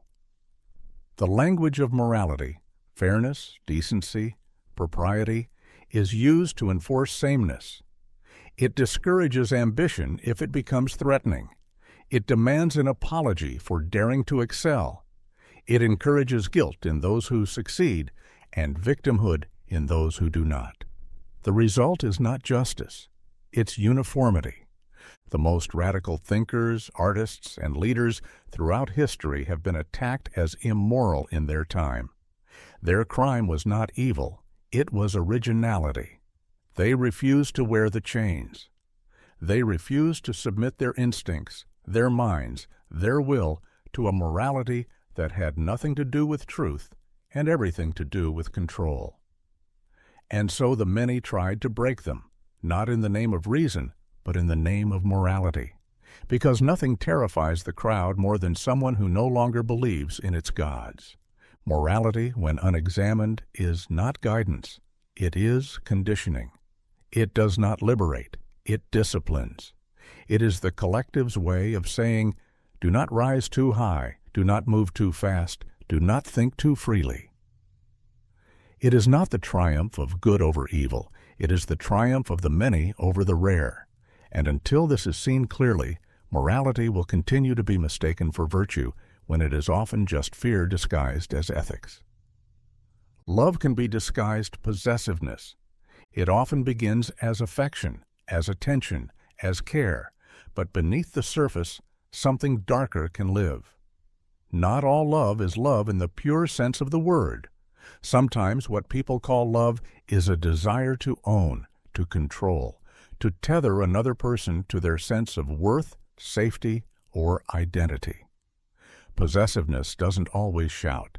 It can whisper softly through phrases like, "I'm just worried about you," or "I need to know where you are," or "You're everything to me."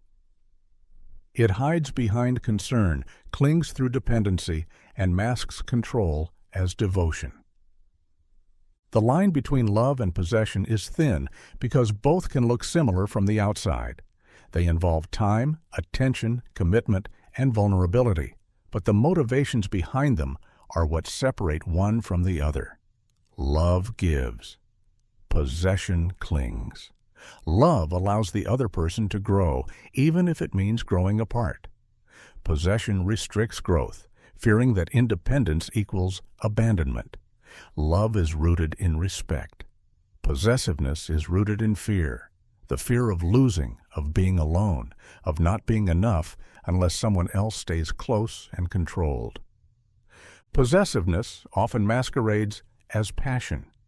In movies, literature, and music, obsession is romanticized. The person who can't live without you is seen as deeply devoted. But real love does not suffocate. It does not make one person the center of another's universe to the point that all boundaries blur. When someone is possessive, they don't love the other person for who they are. They love them for how they make them feel. The partner becomes an object, not a being, a source of validation, not a free individual.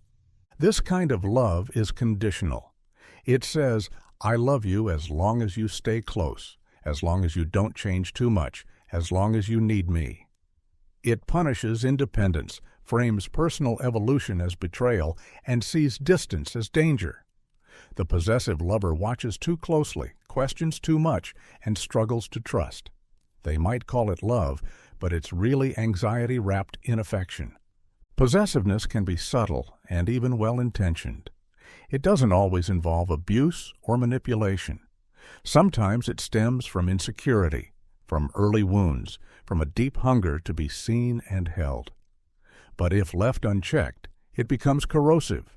It turns the relationship into a negotiation of control rather than a space of mutual flourishing. The partner being possessed often begins to shrink, to edit themselves, to avoid upsetting the emotional balance.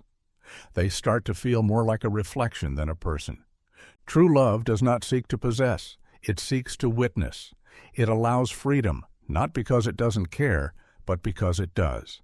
It understands that love without freedom is dependency, not devotion. It respects the other's individuality, even if that means letting them walk away. Possessiveness demands permanence. Love accepts impermanence. Possessiveness wants to lock the door. Love opens the window. To love someone is to see them clearly and still let them be. To possess someone is to fear that without them you are nothing, and to bind them in the hope that they never realize it. When love becomes a cage, it's no longer love. It's control with perfume, affection with an agenda, a contract disguised as connection. And until that is recognized, many will continue to confuse their own fear of loss with the act of loving itself. The strong must create their own values. They cannot inherit them, imitate them, or passively accept what the world offers. To be truly strong is not merely to resist weakness. It is to forge meaning from within without asking for permission. Most people live by borrowed codes. They follow the values of their parents, their culture, their religion, or their era. These systems provide order, but they also enforce limitation. They are designed not for the exceptional, but for the average. They protect the herd, not the individual. For those who wish to rise above, inherited values become cages, comforting, familiar, and deeply constraining. The weak cling to ready-made morals because they fear chaos. They want their actions judged by external standards so they can escape responsibility. If something is right because a book says so or because society approves, then they never have to question themselves. They outsource their moral compass. But the strong refuse this outsourcing. They reject obedience disguised as virtue. They do not want to be good by someone else's definition. They want to become who they are, even if the world calls it wrong. To create values is to face the void. It is to realize that no divine authority, no sacred text, no tradition can dictate the purpose of your life. It is to confront the terrifying freedom of being the author of your own soul. Nietzsche called this the will to power, not domination over others, but the internal drive to shape existence on your own terms. The strong take this will seriously. They do not look for rules, they look for truth. And when they cannot find it, they build it, But this task is not without cost. Creating values means being misunderstood. It means facing judgment, isolation, and resistance. It means saying, "No, I will not live by your script, even when the price is high." The strong do not seek applause. They seek alignment with their vision, their instincts, and their unique perception of the world. They understand that freedom without responsibility is chaos, but responsibility without freedom is slavery. The world will always try to impose values. It will say success looks like this, virtue feels like that, love should follow these rules. But the strong know that these are suggestions, not truths. They see the machinery behind morality, the way it's used to manage behavior, reinforce conformity, and suppress the extraordinary. They don't reject all values, they refine them. They keep what serves, discard what stifles, and invent what liberates. Creating values doesn't mean living without ethics. It means crafting a system that reflects your highest potential, not your deepest fear. It means asking, "What do I believe?" Not because I was told, but because I have tested it against life. What matters, not in theory, but in the fire of experience. The strong must be philosophers of their own existence. They must carve meaning from the raw stone of reality, not accept it pre-carved and handed down. To create your own values is to live awake. It is to rise each day, not with a checklist of what to be, but with a challenge.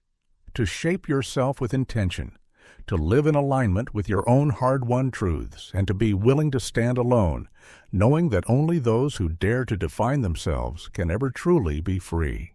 Comfort is the enemy of transformation. It whispers safety, rewards predictability, and seduces with ease. But transformation, the deep, painful kind that reshapes who you are at the core, demands disruption. It doesn't happen when everything feels good.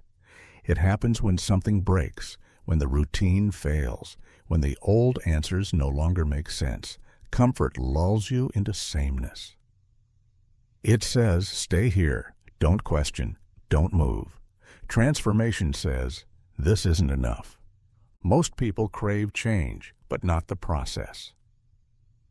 They want the result, the evolved self, the stronger body, the clearer mind, but they want it without sacrifice. But transformation doesn't come without discomfort.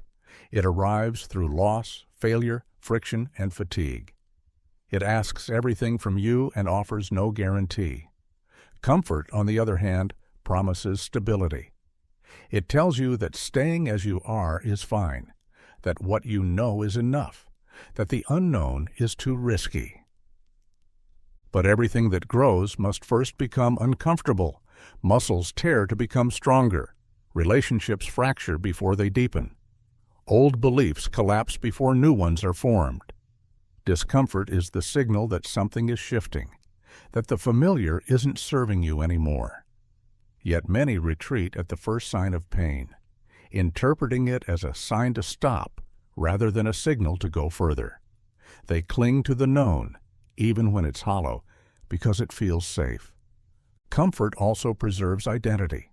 It keeps you playing the same role, repeating the same patterns, holding on to the same beliefs. It tells you this is who you are.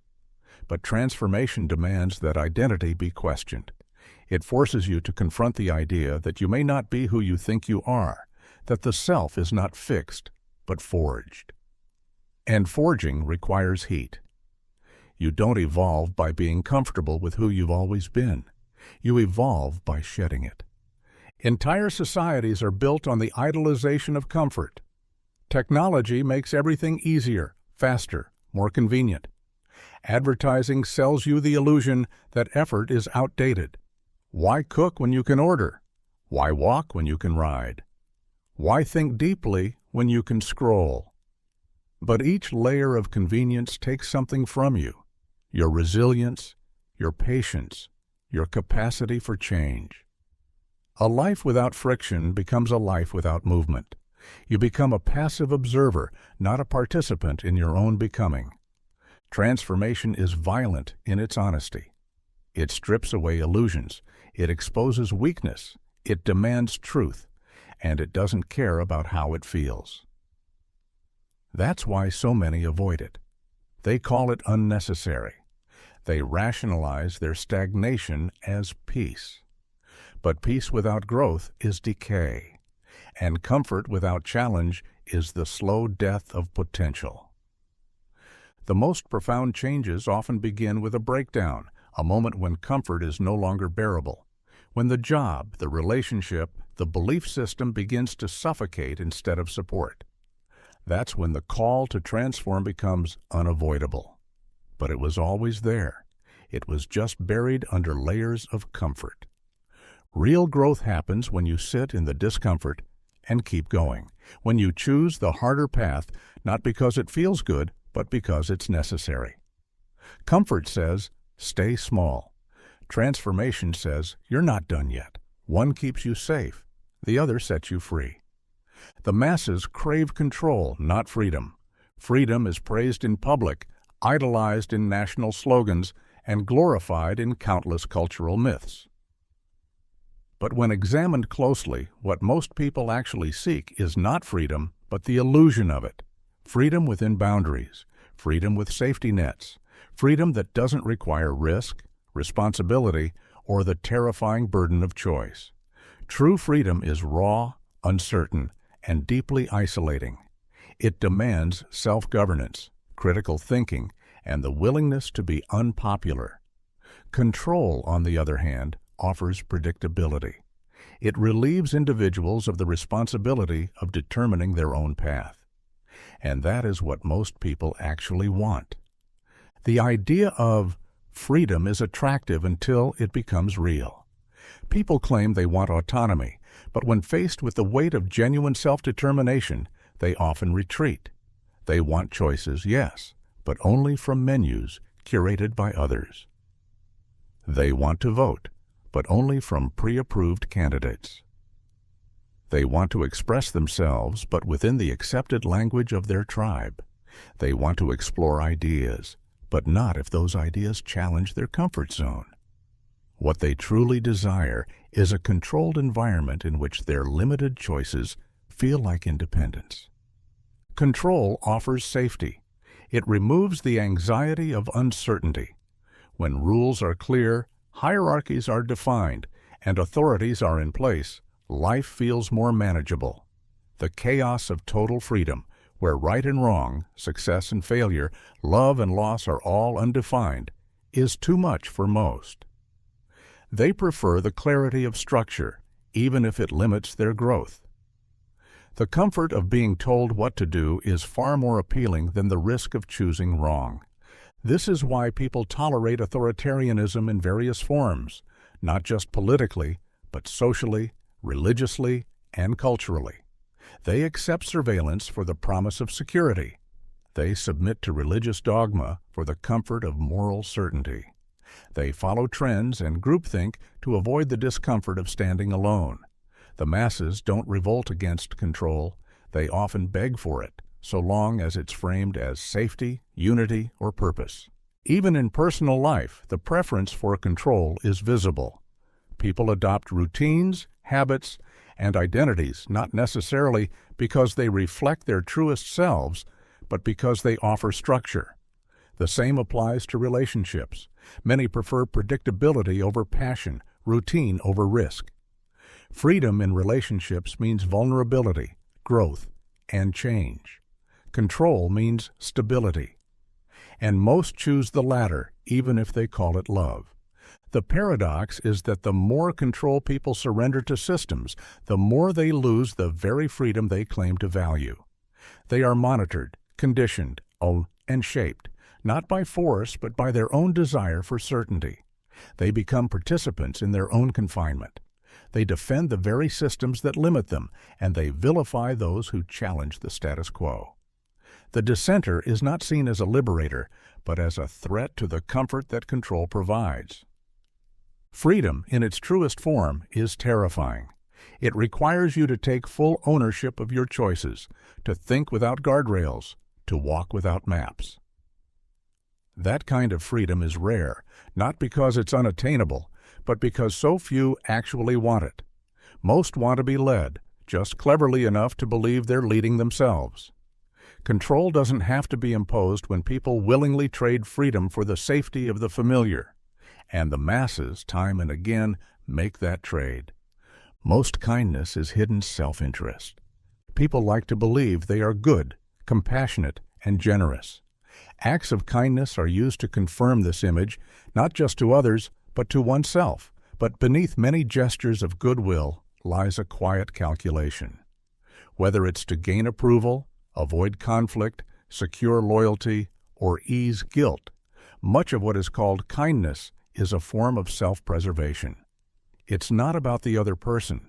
It's about how being kind makes one feel, or how it protects one's reputation, or how it fits into a broader exchange of social currency. This doesn't make all kindness fake, but it complicates the idea that kindness is always altruistic. Humans are social creatures, conditioned for reciprocity. Doing good feels good because evolution rewarded cooperative behavior. In a small tribe, helping others increased the chances of survival, but modern society often confuses evolved cooperation with moral virtue. People don't hold doors, smile at strangers, or offer help out of pure moral clarity.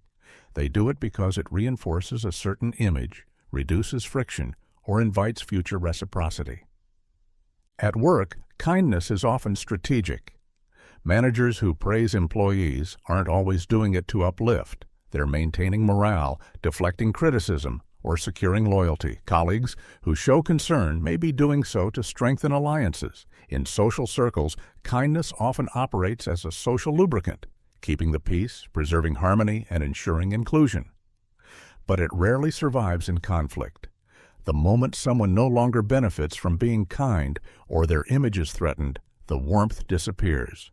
Even within families and close relationships, kindness can carry the weight of expectation.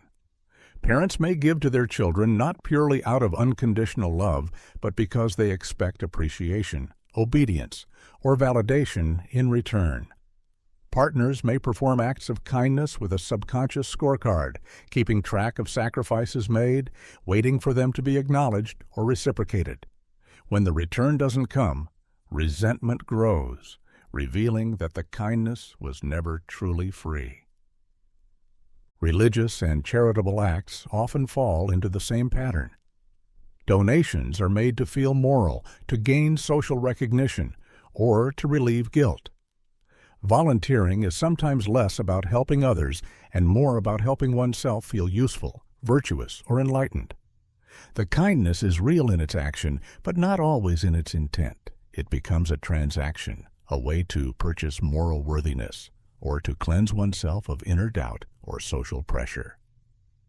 What makes this dynamic even more difficult to confront is that it's often unconscious. People don't walk around thinking, "I'm only being nice so others will like me." They believe they are being good because they've been taught that kindness is good, but few examine the real motives behind their behavior. They stop at the feeling, at the approval, at the outcome. They rarely ask, "What am I really trying to get from this?" True kindness is rare not because people are evil, but because genuine selflessness requires complete detachment from outcome, from recognition, reward, or control. It asks you to give even when it doesn't benefit you, even when no one sees it, even when it might cost you something. Most people are not ready for that. They want to believe they are kind, but what they often seek is comfort, praise, or control wrapped in kindness's clothing. The intention is not to uplift, but to maintain their place in the world's emotional economy. The virtuous are often just the most repressed. What society calls virtue is often a mask, one carefully maintained to hide the parts of a person they fear, deny, or refuse to confront. Beneath the surface of excessive politeness, relentless self-control, or obsessive moral correctness often lies a tangle of suppressed desires, buried rage, and unacknowledged envy. These individuals are not necessarily better than others. They are simply better at hiding the parts of themselves they believe are unacceptable. Their restraint is not always the result of discipline. It's the product of repression. Repression is not the absence of desire. It's the refusal to allow desire into conscious awareness. The virtuous man who preaches sexual purity may be tormented by impulses he won't admit. The woman who embodies selfless kindness may harbor resentment she doesn't feel safe expressing. The public figure who champions honesty might be lying to himself daily. Their virtue is not a reflection of inner peace, but of inner war. They are in conflict with themselves, constantly censoring, managing, and redirecting their impulses into socially acceptable forms. This is why some of the most rigid moralists often crack under pressure. Their public image is immaculate, but their private life tells another story. When the repression becomes unbearable, it leaks out through scandal, breakdown, or sudden bursts of cruelty. Their virtue was not grounded in truth. It was a defense mechanism, a prison they built to avoid the chaos within. When the walls finally collapse, what's revealed is not purity, but complexity they could no longer contain. Virtue becomes dangerous when it's used to deny the shadow. Carl Jung warned that what we fail to own in ourselves becomes projected onto others. The virtuous, in their effort to maintain moral superiority, often become the most judgmental. They see in others the traits they refuse to acknowledge in themselves. They condemn what tempts them. They shame what reflects their buried self. Their moral outrage is not rooted in justice. It's rooted in projection. This creates a feedback loop. The more they suppress, the more they need to perform virtue. The more they perform, the more they disconnect from authenticity.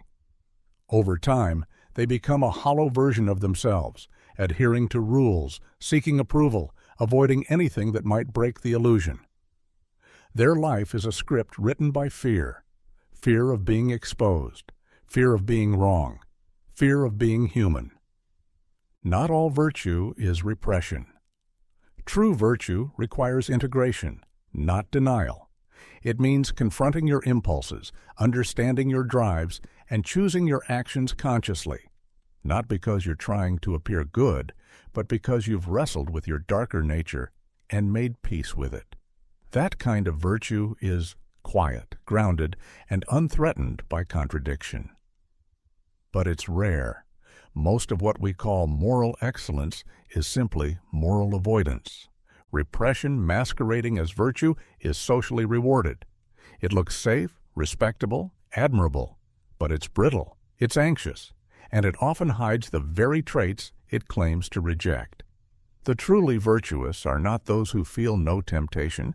They're those who have faced it, understood it, and chosen not to be ruled by it.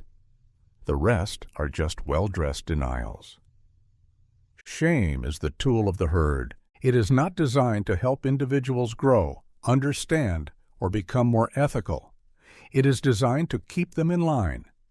Shame is how the collective disciplines those who step outside its norms, its traditions, its comfort zones. It does not care whether someone is right or wrong, just or unjust. It cares only that they conform. It enforces obedience by targeting the deepest human need, the need to belong. And when someone threatens the group's cohesion by acting differently, thinking differently, or simply existing outside of approved roles, shame is deployed like a weapon. Unlike guilt, which is internal and tied to one's own moral code, shame is social. It comes from outside. It relies on the judgment of others. The message is clear. You are not just wrong. You are unacceptable. You are not simply mistaken. You are unworthy. This distinction matters because it shifts the focus from action to identity. Shame does not critique what you did. It condemns what you are. The herd uses shame to maintain sameness. In every society, there are unwritten rules: what to believe, how to dress, how to speak, who to love, what to want. Those who follow the script are rewarded with acceptance. Those who deviate are marked. The scarlet letter may no longer be literal, but the mechanism is alive and well. A person who dares to express a forbidden idea or live an unapproved lifestyle is shunned, not because they've harmed anyone, but because they've disrupted the illusion of consensus. Social media has turned shame into spectacle. Public callouts, cancellations, and virtue signaling have become digital rituals of collective policing. The herd gathers, not for justice, but for cohesion. They reaffirm their identity by exiling someone else. The condemned serves as a scapegoat, a reminder of what happens to those who step out of line. This is not accountability. It is control. And it feeds not on truth, but on emotion, outrage, fear, envy. Shame is also highly selective. The herd does not shame all wrongdoers, only those without power or protection. Celebrities, politicians, and corporations often escape shame through spin, denial, or distraction. But the lone individual, the artist, the dissenter, the outsider, carries the full weight. The herd punishes the vulnerable more harshly because it's safer. And in doing so, it reinforces the very hierarchies it pretends to challenge. What makes shame so effective is its invisibility. People internalize it. They begin to police themselves long before anyone else does. They shrink, censor, perform, not out of personal conviction, but out of fear of rejection. The herd doesn't need fences when shame builds them in the mind. Most people never realize they've been domesticated. They believe they're making choices, when in fact they're avoiding disapproval. To live freely, shame must be dismantled, not ignored, but examined. Where does it come from? Who benefits from it? What would I do if I weren't afraid of being judged? These are the questions that unravel shame's grip. The herd survives by suppressing such questions. But the individual awakens by asking them and refusing to apologize for the answers. Christianity glorifies weakness. At its core, the religion teaches that meekness is virtue, suffering is sacred, and submission is strength. The ideal Christian is not the conqueror, the builder, or the thinker, but the obedient, the humble, the broken-hearted. It celebrates the poor in spirit, the persecuted, and the self-denying. Power is viewed with suspicion, and ambition is reframed as sin. The higher one climbs in the world, the more spiritually dangerous their path is said to become. The strong are not admired, they are warned. The weak are not merely pitied, they are exalted. This reversal of values did not begin with Christianity, but it was perfected by it. In ancient aristocratic cultures, strength was virtue. Power was admired. Heroes were those who asserted their will, conquered obstacles, and embraced their earthly existence. But Christianity upended this worldview. It told the powerful they were guilty, the successful they were corrupt, and the joyful they were blind. It told slaves they were morally superior to their masters. It told the sick they were closer to God than the healthy.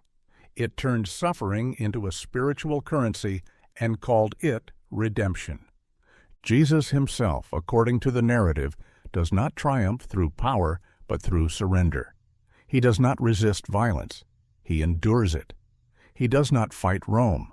He allows it to kill him. His victory is not in life, but in death.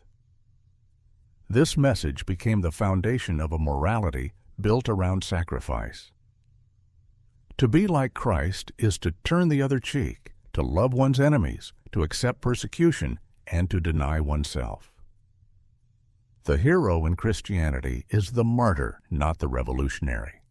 This moral structure has profound implications. It encourages passivity in the face of injustice, resignation in the face of suffering, and compliance in the face of authority. It teaches people to find meaning in being wronged, rather than in correcting what is wrong. Rather than empowering the individual to rise, it encourages them to kneel. Rather than fueling self-overcoming, it asks for self-renunciation. The highest ideal becomes not greatness, but grace, not strength, but surrender. Nietzsche identified this inversion as slave morality, a system of ethics constructed not by the powerful, but by the powerless.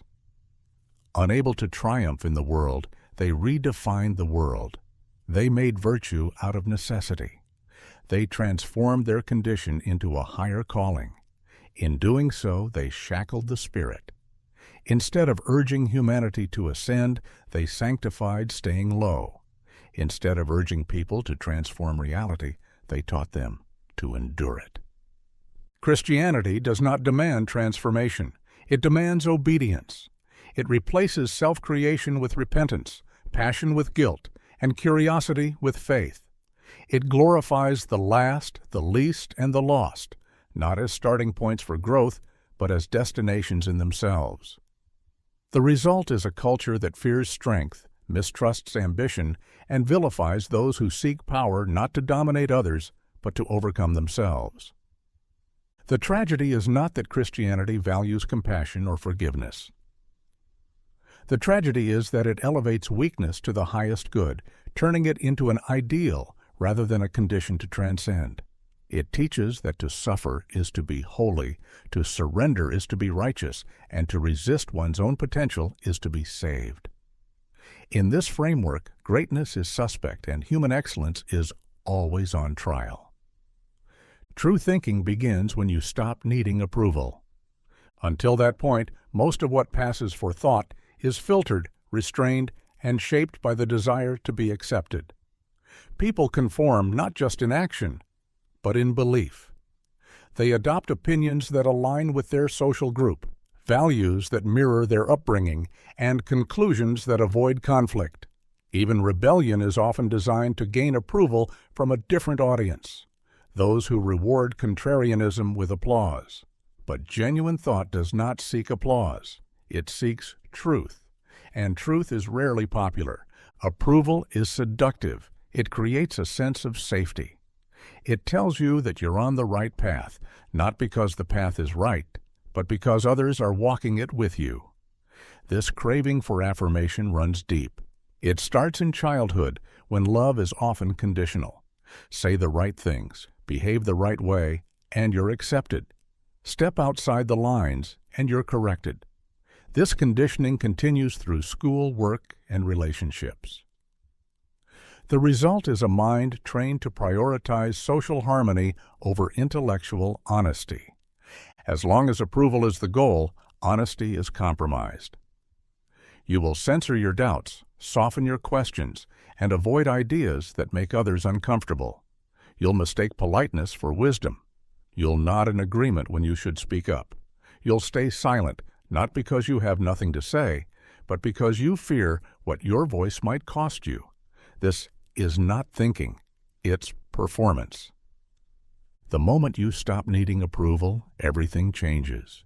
You begin to ask deeper questions, not just about the world, but about yourself. You start to recognize how much of your worldview is inherited, how many of your convictions are borrowed, and how often your certainty is built on fear of rejection rather than understanding.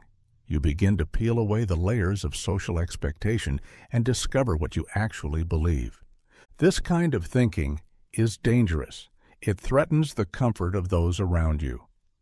It disrupts group cohesion.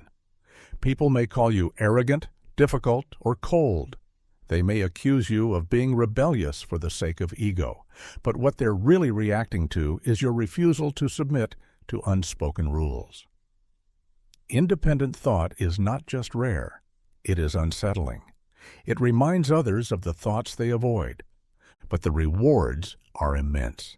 When you no longer need approval, you are free to pursue truth wherever it leads. You become capable of real integrity, not just moral integrity, but intellectual integrity. You stop lying to yourself. You stop shaping your beliefs around convenience. You gain the ability to sit with discomfort, to accept complexity, and to embrace uncertainty. Thinking without the need for approval doesn't mean rejecting others. It means not depending on them to validate your reality. It means being willing to be wrong, truly wrong, because your ideas are your own, not curated for applause. It means standing alone in your conclusions, even when they isolate you. Because the truth is, the price of real thought is often solitude. And only when you are willing to pay that price can you begin to think freely. Most education is moral domestication. It presents itself as a noble endeavor, shaping young minds, cultivating potential, preparing future citizens. But beneath the rhetoric lies a subtler objective: to condition behavior, instill conformity, and train obedience to societal norms.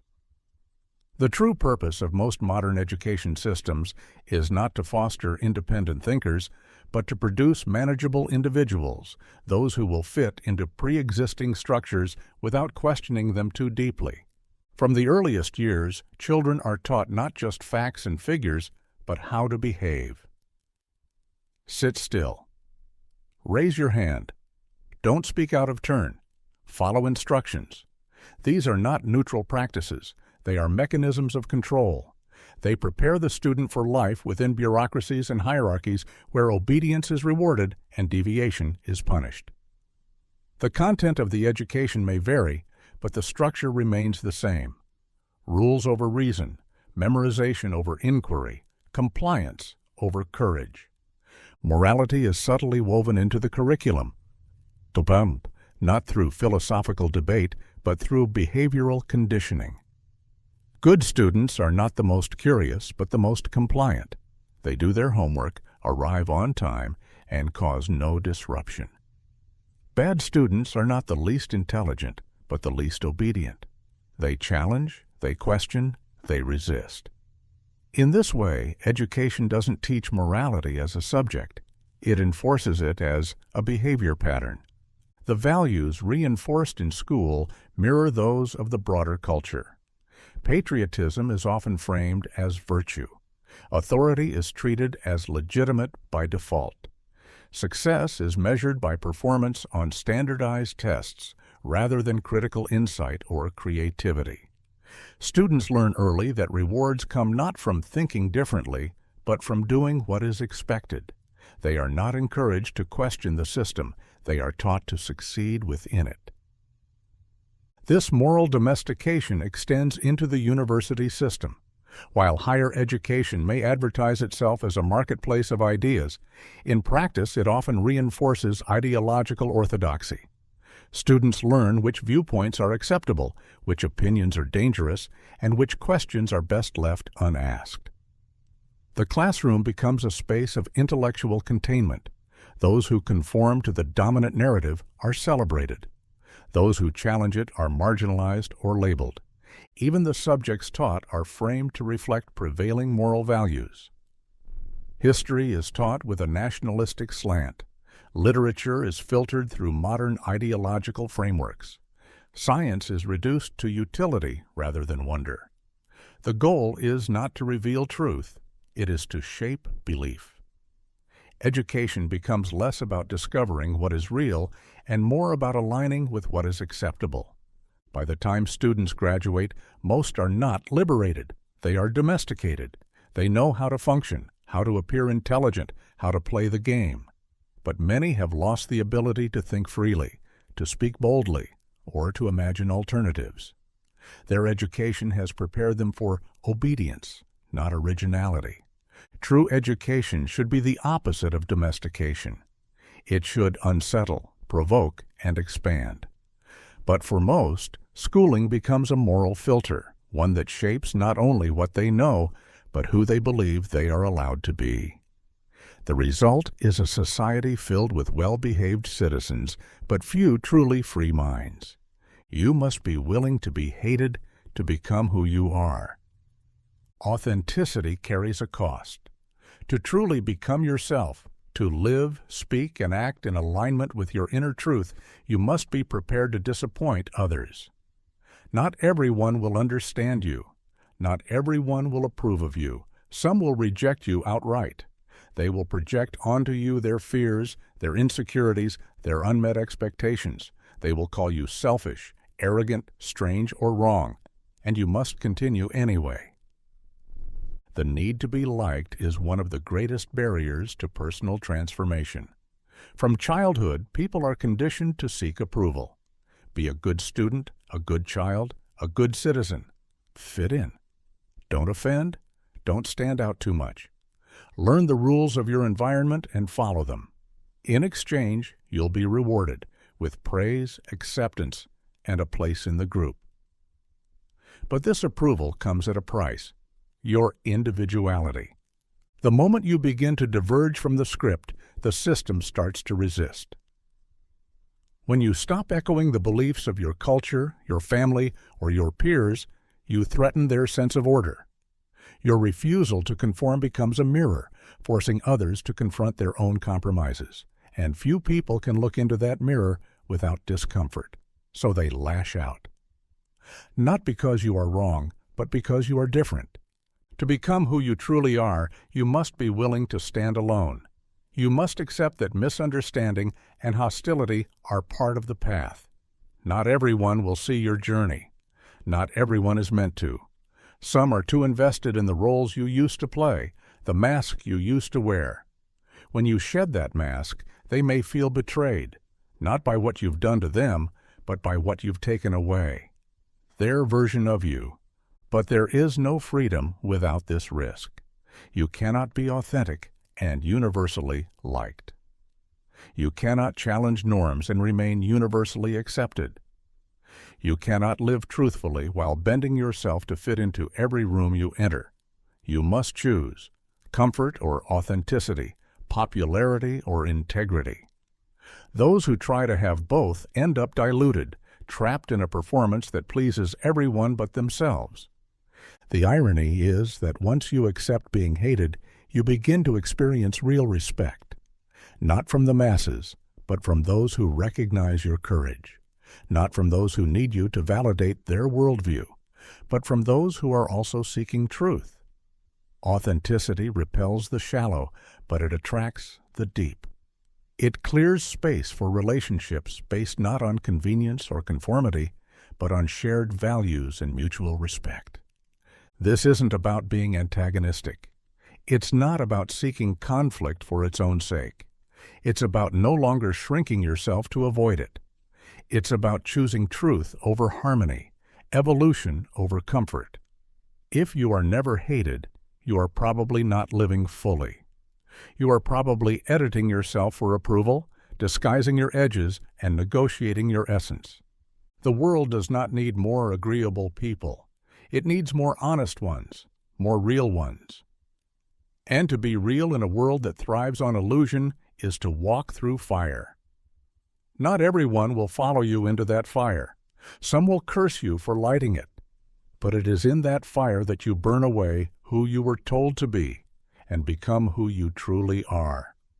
People cling to lies that make life bearable, not because they are foolish, but because the truth, in its raw form, is often too brutal to live with.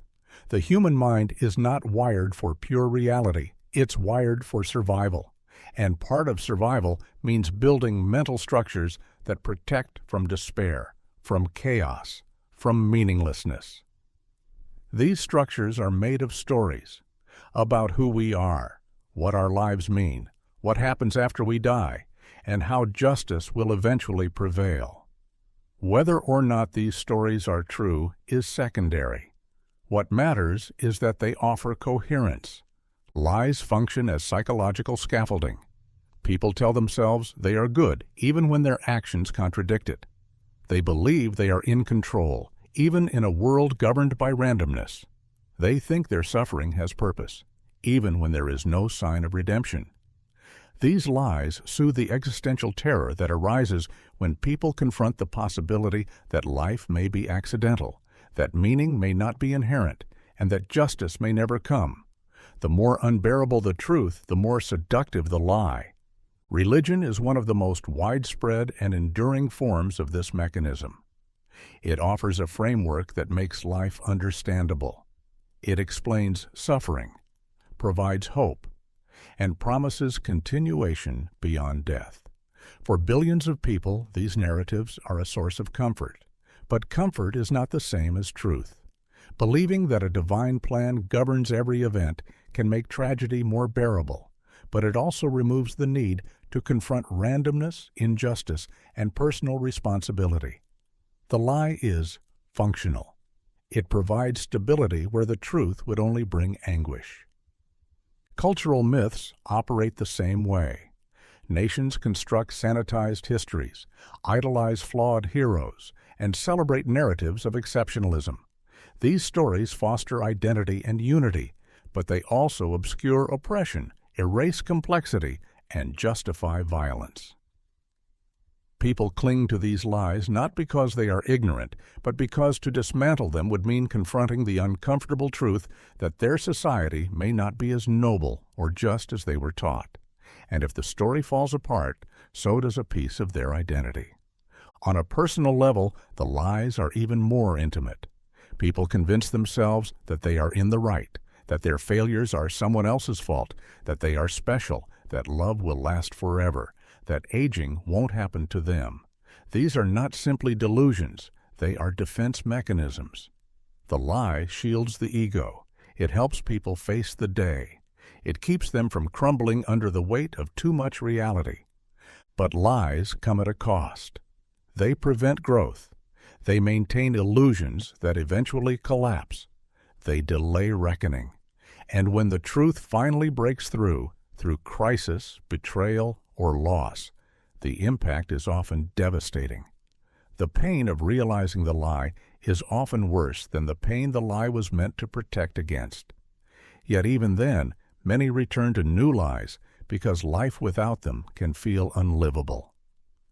Facing the truth requires strength, not just of mind, but of spirit. It requires the willingness to sit with uncertainty, to accept pain without explanation, and to live without guarantees. Most people aren't ready for that. They reach for the lie, not because it's convincing, but because it's necessary.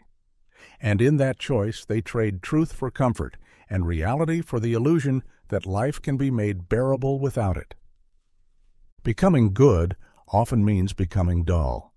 Society rewards goodness in the form of predictability. To be good is to be safe, agreeable, and manageable. It means saying the right things, adopting the right tone, avoiding offense, and fitting neatly into expectations. But in the pursuit of this socially sanctioned version of goodness, something vital is lost. Edge, intensity, depth, and authenticity. People trade their raw individuality for a polished persona. They become inoffensive, yes, but they also become uninteresting. The journey to being seen as good often begins with subtle self-editing. You stop expressing unpopular opinions. You censor your humor. You hide your flaws. You speak in platitudes.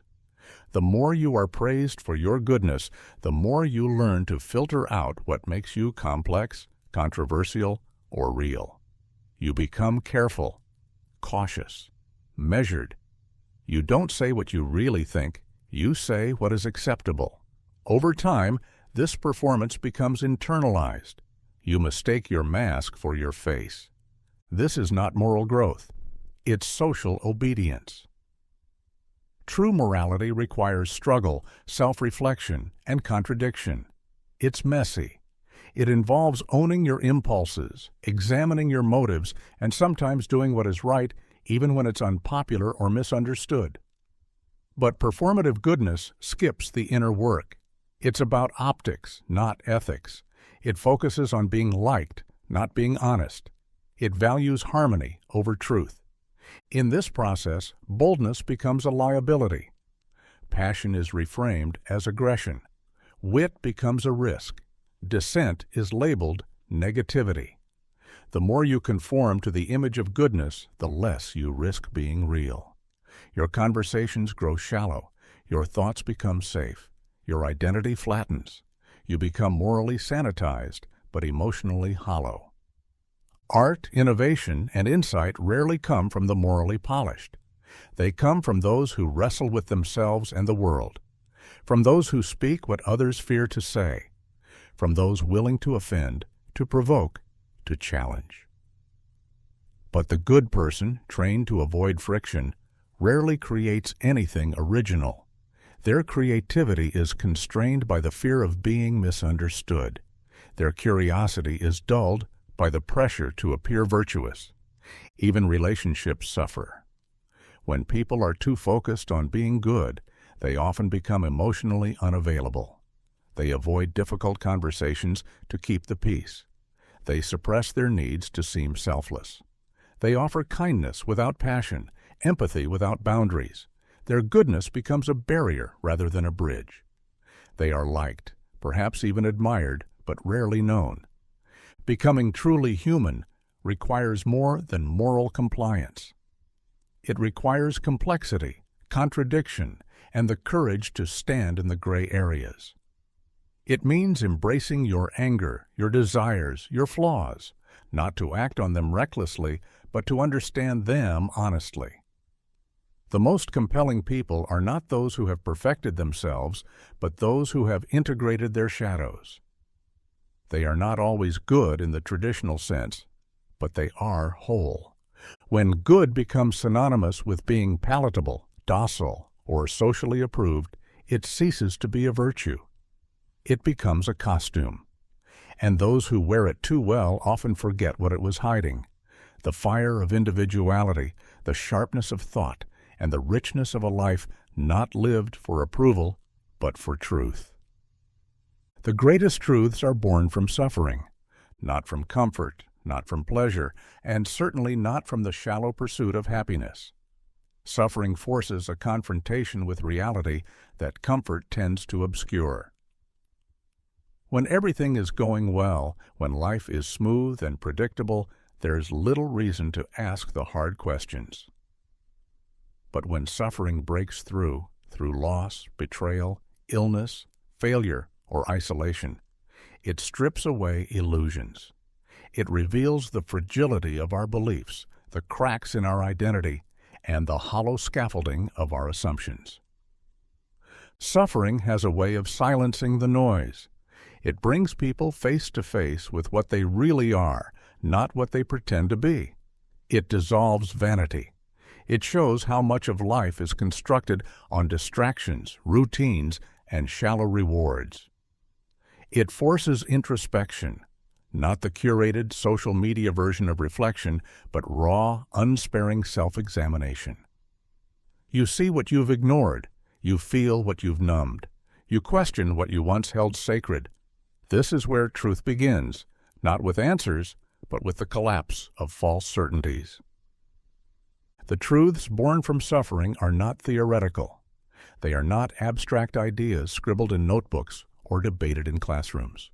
They are visceral, embodied truths, the kind that change how you walk, how you speak, how you look at others. They are truths earned in silence, in grief, in sleepless nights, and broken dreams. They cannot be borrowed. They must be lived. And once you've lived them, they become part of you in a way that no ideology or doctrine ever could. This is why the most profound wisdom often comes from those who have suffered deeply. Not because suffering automatically makes someone wise, but because it creates the conditions for truth to emerge. It humbles the ego. It cuts through self-deception. It teaches you that control is an illusion, that love is fragile, that time is finite. These are not comforting truths, but they are real. And reality, no matter how harsh, is the foundation of all growth. Suffering also creates empathy.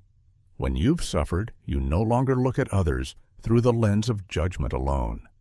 You recognize pain behind smiles. You see the invisible wounds others carry. Your truth is no longer just personal. It becomes relational. It connects you to the human condition. You stop pretending that life is a meritocracy, that people get what they deserve, that success equals worth. Suffering reveals how random, unjust, and unpredictable life can be. And from that recognition, compassion grows. Not the performative kind, but the real thing. Many try to escape suffering with distractions, entertainment, consumption, shallow pleasures. But avoiding pain only delays the reckoning. It pushes the truth further down, where it festers. When suffering is finally allowed to surface, it often arrives like a flood. But if you sit with it, endure it, listen to it, something transforms.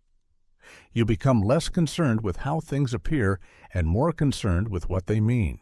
You stop chasing certainty and start embracing complexity. Truth does not always comfort. It does not always solve, but it always frees.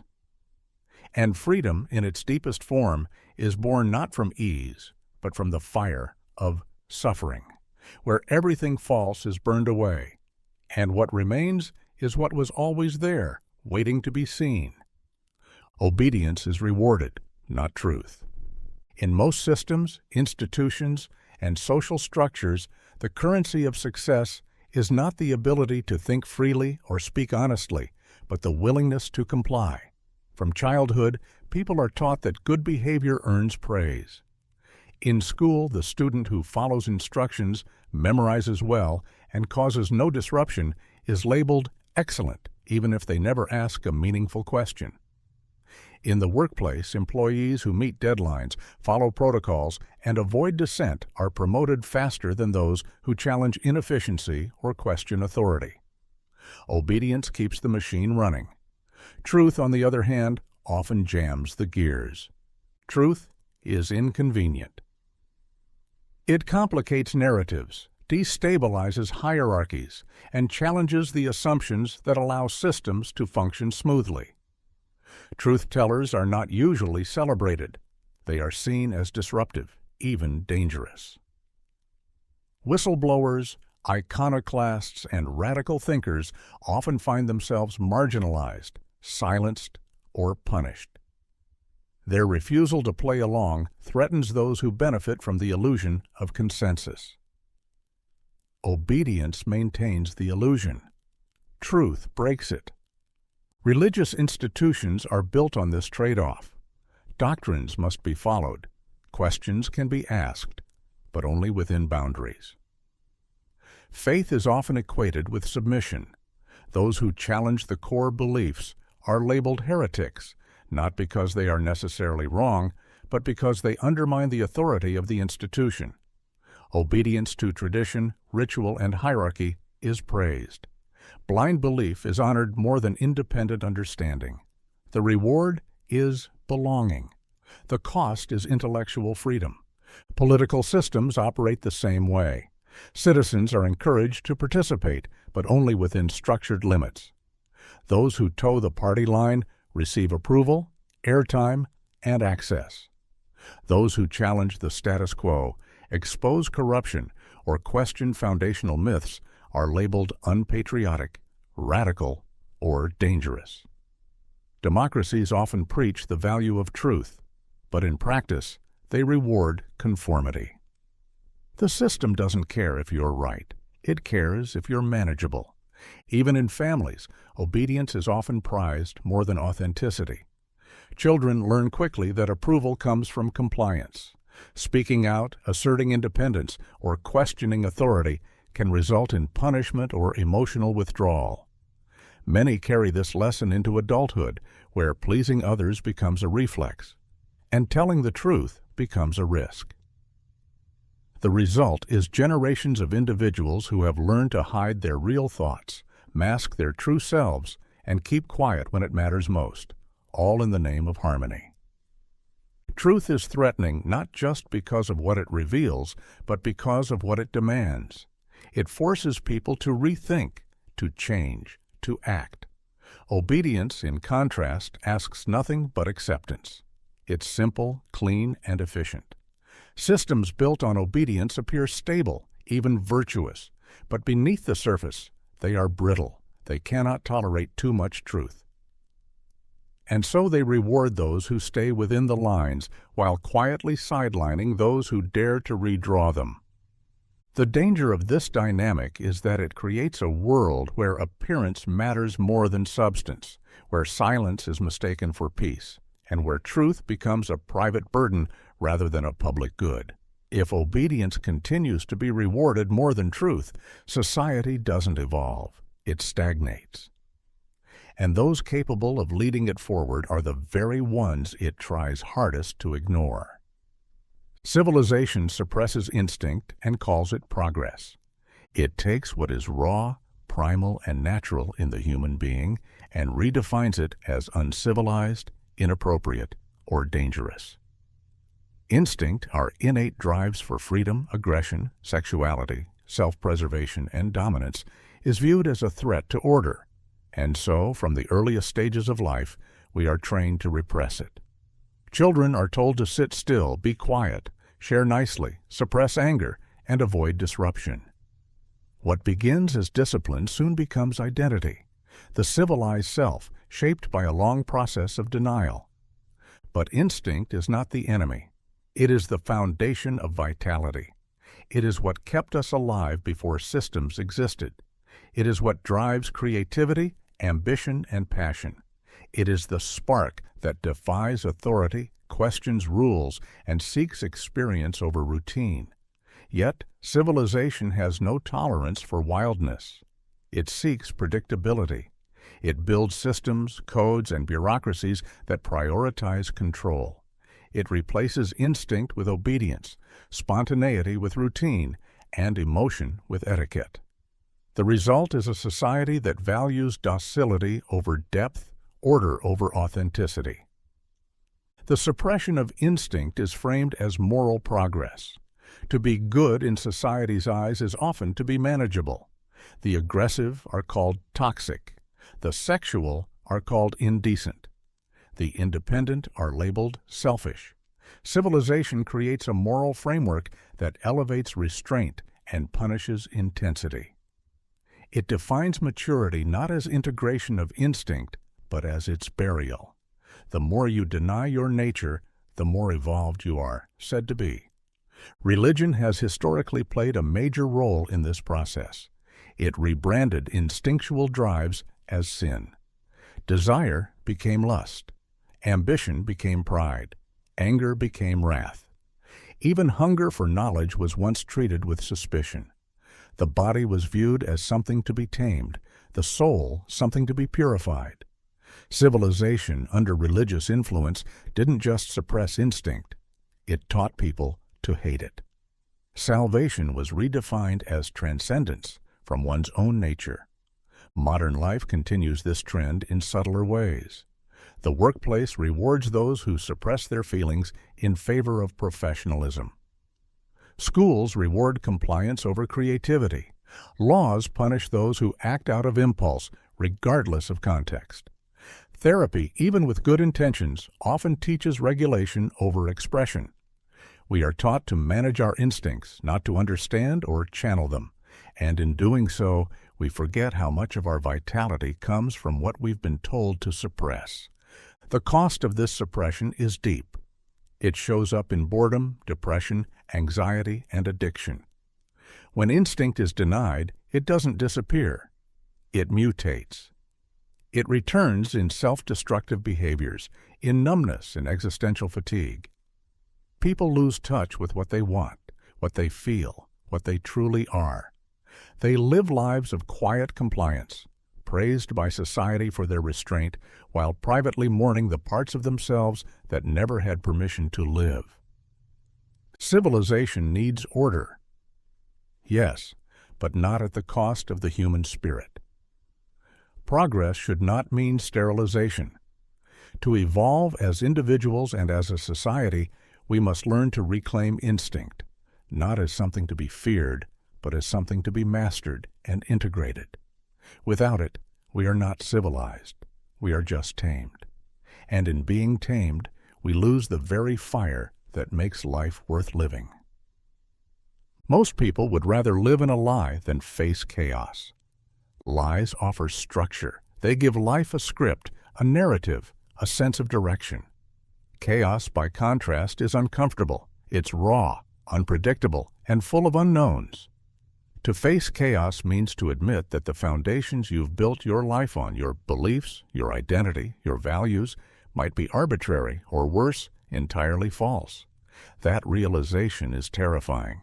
And so most choose the lie, not because it's convincing, but because it's safe. Society thrives on shared fictions. Cultural norms, religious doctrines, political ideologies all rely on mass agreement to function. These systems provide a sense of order. They answer the big questions. Who are we? What is right? What is the meaning of life? Even when the answers are clearly flawed or contradictory, people cling to them because the alternative is chaos, a world without clear meaning, without moral certainty, without guarantees. When someone begins to question the lie, they are not just questioning an idea, they're threatening the entire structure. That's why truth-tellers are often attacked, marginalized, or silenced. They're not hated because they're wrong. They're hated because they force others to confront the possibility that everything they believe might be fiction. Most people are not prepared for that confrontation. They'd rather defend the lie than dismantle it, even if the truth is standing right in front of them. Personal lives reflect this same pattern. People stay in relationships that no longer serve them, clinging to the story that love will conquer all. They remain in jobs they hate, convinced that this is just how life works. They uphold traditions they don't understand, defend ideas they've never examined, and silence doubts that might lead them into the unknown. The lie provides coherence. The truth demands reconstruction. The fear of chaos isn't irrational. Chaos means vulnerability. It means stepping into a space where no one has the answers, where you have to build your own meaning, where you might be wrong, completely wrong. Chaos requires courage. It demands the ability to live without approval, to navigate without a map, and to endure without certainty. It's no wonder most avoid it, but avoiding it doesn't make it go away. It simply hides beneath the surface, waiting to erupt through crisis, collapse, or awakening. Even modern systems are designed to prevent chaos at any cost. The news cycle offers simplified narratives. Education provides structured pathways. Religion promises eternal truths. Entertainment distracts. All these systems serve to keep chaos at bay by offering pre-packaged realities that are easier to consume than to question. The lie is elegant, efficient, and emotionally comforting. The truth, on the other hand, is a mess. But growth doesn't come from comfort. It comes from confrontation, from walking into the storm and letting it tear away the illusions. Those who face chaos don't do so because they enjoy pain. They do so because they refuse to live in a cage made of beautiful lies. They understand that truth, even when painful, is the only ground firm enough to build a life on. Most people won't choose that path. They'll defend their illusions, protect their stories, and attack anyone who threatens them. Not because they're evil, but because they're afraid. The lie feels like home. Chaos feels like death. But ironically, it's only through chaos that anything truly alive can be born. Forgiveness can be a form of moral superiority. It is often framed as the highest virtue, a sign of grace, wisdom, and emotional maturity. But forgiveness is not always as pure as it appears. Sometimes it is not about healing, reconciliation, or letting go. Sometimes it is about power. To forgive is to position oneself above the forgiven. It establishes a moral hierarchy where the forgiver assumes the role of the elevated, the enlightened, the one who holds the moral high ground. In this dynamic, forgiveness becomes a subtle act of control. When someone forgives, they implicitly confirm their right to judge. To forgive someone is to say, "You were wrong, but I am big enough to absolve you." It places the forgiver in a position of ethical superiority, not equality. The wrongdoer is rendered dependent on the grace of the person they hurt. Their identity becomes fixed in the narrative of having done wrong, while the forgiver rises above as the magnanimous one. In this way, forgiveness can reinforce power imbalances rather than resolve them. In personal relationships, this dynamic is particularly visible. One person may offer forgiveness, not as a way to restore mutual respect, but as a tool to maintain the upper hand. The forgiven is expected to feel gratitude, guilt, or indebtedness. The relationship becomes defined by the act of forgiveness, and the forgiver never lets it be forgotten. They may say, "It's in the past," but their tone, their glances, or their subtle reminders ensure the forgiven never forgets their role in the story. This form of forgiveness can be more damaging than resentment. At least resentment is honest. It reveals a wound that hasn't healed, but forgiveness, when used this way, pretends to be resolution while continuing to exert quiet domination. It keeps the forgiven small. It doesn't invite them to grow. It freezes them in the role of the transgressor, forever reliant on the goodwill of someone who has claimed the moral spotlight. Religious institutions have long institutionalized this form of forgiveness. The power to forgive sin becomes a sacred right, a form of spiritual authority. The penitent must confess, repent, and hope for mercy. Forgiveness is granted from above, not discovered in dialogue. This reinforces a vertical relationship between the flawed and the holy. It perpetuates guilt as a currency and positions the institution as the necessary intermediary between the individual and redemption. Even in social justice movements, forgiveness can take on a performative quality. Public figures or institutions may offer forgiveness to offenders in a way that centers themselves. It becomes more about showcasing their own tolerance and virtue than about addressing the actual harm or understanding its root causes. The act of forgiving becomes a spectacle, a way to signal moral supremacy under the guise of healing. True forgiveness is rare because it requires equality. It asks both parties to confront their humanity, to recognize that no one holds all the power, that everyone is capable of both harm and repair. It is quiet, humble, and mutual, but when forgiveness becomes a performance or a power play, it ceases to be liberating. It becomes another way to win, to come out not just unharmed, but triumphant in the court of morality. In that form, forgiveness is not peace. It is ego in disguise. Victimhood can be weaponized. It is often treated as sacred, a state that demands empathy, protection, and unquestioned moral standing. But the role of the victim, when elevated beyond its context, can become a powerful form of manipulation. Not all who suffer seek justice. Some seek leverage. In a world where victimhood grants instant legitimacy, attention, and authority, it can be used not to heal wounds, but to wield power. To be a victim is to occupy a position of moral innocence. The victim is presumed right, virtuous, and beyond critique. The oppressor, by contrast, is condemned, regardless of nuance. This binary, while sometimes necessary for clear injustice, becomes problematic when weaponized. The moment victimhood becomes a tool rather than a condition, truth becomes secondary to narrative. The focus shifts from solving problems to controlling perception. Modern culture, especially online, amplifies this phenomenon. Social media platforms reward emotional narratives, and victimhood becomes a currency. The more one can frame their story in terms of harm, exclusion, or injustice, the more visibility and support they gain. Platforms designed to amplify voices can quickly become echo chambers of grievance, where the loudest pain, not necessarily the most valid, dominates the discourse. And because disagreement with a victim is seen as cruelty, the victim's claims go unchallenged, even when they're exaggerated or weaponized. This dynamic is not limited to individuals.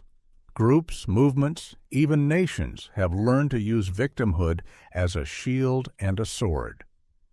Historical grievances are invoked to silence criticism, justify aggression, or demand special status. The past becomes a perpetual justification for present behavior. Accountability is deflected with the phrase, "We have suffered." While past suffering deserves recognition, it does not grant eternal exemption from scrutiny. When victimhood is institutionalized, it becomes a political tool, one that can justify censorship, punishment, or even violence. In personal relationships, the weaponization of victimhood is even more insidious. Someone who has been wronged may use their past suffering to control others. "Look what you've done to me" becomes a way to silence valid responses, to guilt others into submission, or to deflect responsibility for their own actions. In this context, victimhood morphs into moral high ground, unassailable and absolute. It doesn't resolve conflict, it freezes it. It turns dialogue into monologue and accountability into one-sided blame. True victims deserve compassion, justice, and support. But the exploitation of victimhood for personal or political gain undermines those who truly suffer. It creates a culture where the line between hurt and manipulation becomes blurred, where grievance becomes identity, where outrage becomes a performance, and where those who genuinely seek healing are overshadowed by those who seek attention or control. Victimhood should not be a badge of authority. It should be a place to begin a conversation, not to end it. When weaponized, it distorts truth, poisons discourse, and diminishes the very empathy it demands. The challenge is not to disbelieve victims, but to recognize when victimhood is being used, not to seek understanding, but to silence it. True healing requires honesty from all sides, including those who suffer, especially when suffering becomes a mask for power. Sin is a social invention, not a cosmic reality. It is presented as a universal truth, a moral absolute woven into the fabric of existence. But sin does not exist in nature. Trees do not sin. Animals do not sin. Storms do not sin. Sin is a uniquely human construct, born not out of objective reality, but from the need to control behavior, define morality, and enforce cultural cohesion. It is not cosmic law, it is social design. Religious systems codified sin to regulate conduct. The idea that some actions are not just wrong, but spiritually wrong, introduced a higher level of authority, divine surveillance. By convincing people that their thoughts, desires, and instincts were being watched by an omniscient presence, religious institutions gained unprecedented power over internal lives. The threat wasn't just punishment on earth, it was eternal damnation. The result was a form of control more effective than any law or weapon. People police themselves not out of fear of rulers, but out of fear of sin. What counts as sin changes dramatically across cultures and time periods. Drinking alcohol is a sin in one religion, but a sacrament in another. Sexuality is celebrated in some traditions and condemned in others. Even within a single religion, the definition of sin evolves. What this proves is that sin is not universal. It's relative. It's defined by human beings based on social needs, power structures, and historical circumstances. If sin were a cosmic truth, it would be consistent. But it isn't. It's adaptable because it's a tool. The invention of sin also allows societies to divide people into categories: the righteous and the sinful, the saved and the damned, the clean and the unclean. These labels become instruments of exclusion. They justify persecution, discrimination, and violence. Once someone is deemed sinful, they are easier to marginalize. Their humanity becomes negotiable. Their suffering becomes justified. This isn't moral clarity, it's moral weaponry. Sin also creates guilt, deep, chronic guilt that can be exploited. People are taught to feel ashamed for thoughts they didn't choose, for desires they didn't invent, for actions that caused no real harm. This guilt makes them easier to manipulate. It keeps them in line. It keeps them coming back to the confessional, to the altar, to the ideology. A person burdened by sin is a person looking for redemption, and those who claim to offer redemption hold power. None of this means that morality is meaningless. Harm is real. Justice matters. But the language of sin blurs the line between genuine ethical inquiry and institutional control. It doesn't ask, "Is this harmful?" It asks, "Does this violate the rules we've declared sacred?" And often, those rules are arbitrary, outdated, or designed to serve those in power. When sin is exposed as a social invention, people don't become immoral, they become responsible. They stop outsourcing their conscience to invisible forces and start asking better questions. What is right? What is harmful? What is true? They begin to build morality on the foundation of empathy, reason, and integrity, not fear. In doing so, they move from obedience to understanding, from superstition to awareness, and from guilt to freedom. Peace is often bought by killing passion. Not all peace is virtuous. Much of what is labeled peace in society, relationships, and even within the self is not the result of harmony, but of suppression. It is the calm that comes after desire has been silenced, after intensity has been medicated, after discomfort has been muted. In this kind of peace, nothing burns, but nothing truly lives either. Passion, whether it be for truth, love, creativity, or transformation, is disruptive.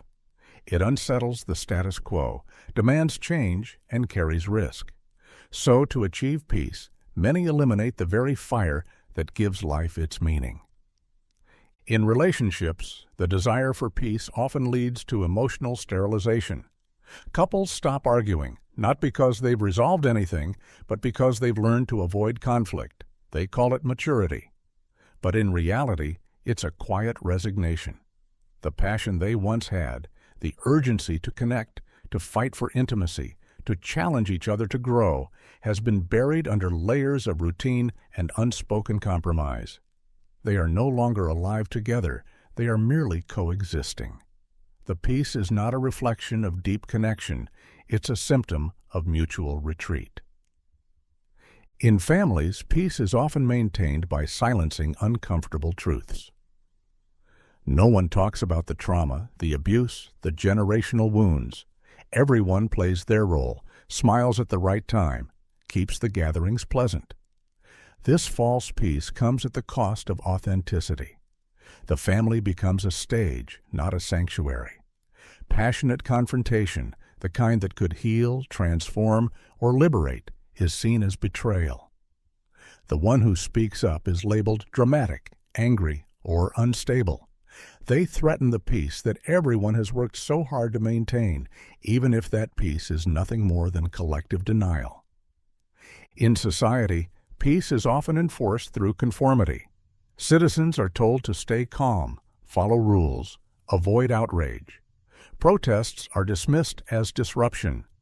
Dissent is framed as hostility. The passionate are viewed as threats to order. But order is not the same as justice, and silence is not the same as peace. A society that represses the voices of the passionate in order to preserve appearances is not peaceful. It is stagnant. It survives not because it is healthy, but because it has learned how to silence those who remind it of what's broken. Even within the self, people sacrifice passion for internal peace. They kill off parts of themselves that are too wild, too hungry, too intense. They suppress dreams to avoid disappointment, dull their desires to fit into a life of predictability, medicate emotions that are too sharp. They become calm, yes, but it is the calm of a landscape after a fire where nothing dangerous grows anymore. They mistake numbness for stability. But it is a false equilibrium, empty of vitality, void of risk, and stripped of transformation. True peace does not require the death of passion. It requires the integration of it. It asks for the strength to sit with fire without being consumed by it, to live with intensity without losing balance. Peace that excludes passion is not peace, it is sedation.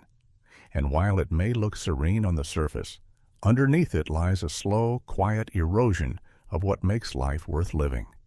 The cost of that kind of peace is too high.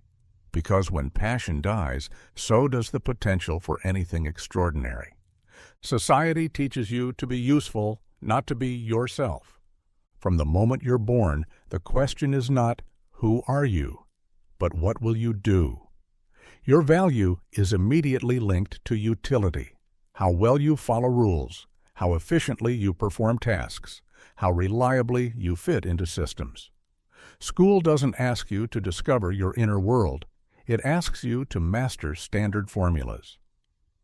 Your education is shaped less by curiosity and more by productivity metrics. You're trained not to express, but to deliver, not to explore your uniqueness, but to mold yourself into someone functional.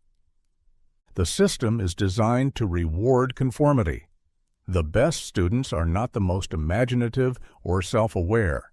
They're the most efficient at completing assignments, obeying authority, and meeting external expectations. Creativity is only tolerated when it's marketable. Passion is praised only if it aligns with an existing career path. Self-discovery is considered a luxury, something to be indulged in after you've proven yourself useful. As you move into adulthood, the conditioning deepens. You are expected to justify your existence through productivity. Your worth is tied to your job title, your income, your output. Conversations revolve around what you do, not who you are. A person with a high-paying job is seen as successful, even if they're miserable. A person who steps away to find meaning or alignment is viewed as lost, lazy, or irresponsible. The system has no patience for inward journeys unless they result in external performance. Social media reinforces this narrative. People are encouraged to brand themselves, to curate an identity that attracts attention, engagement, and opportunity. You don't just live, you market your life. Your value is measured in views, likes, and relevance. Being yourself is only acceptable if it's profitable, digestible, and entertaining. The pressure to be useful mutates into the pressure to be visible. Authenticity becomes performance. Even in relationships, this utilitarian view takes hold. You're often valued for the roles you play, provider, caretaker, motivator, therapist, rather than for your essence. People say they want connection, but what they often want is function. They want someone who meets their needs, fits their schedule, complements their goals. Being yourself, especially when it's messy, complex, or inconvenient, is not always welcomed. It's seen as a disruption. The result is a deep sense of alienation. People perform their lives while secretly feeling hollow. They fulfill their roles while losing touch with their truth.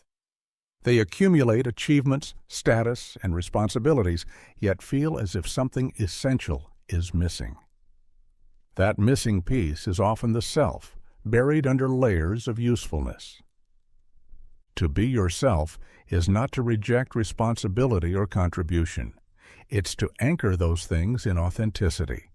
But society doesn't teach you how to find your core. It teaches you how to shape it to fit a mold.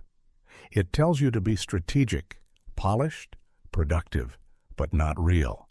It fears the real because the real cannot be easily managed or measured.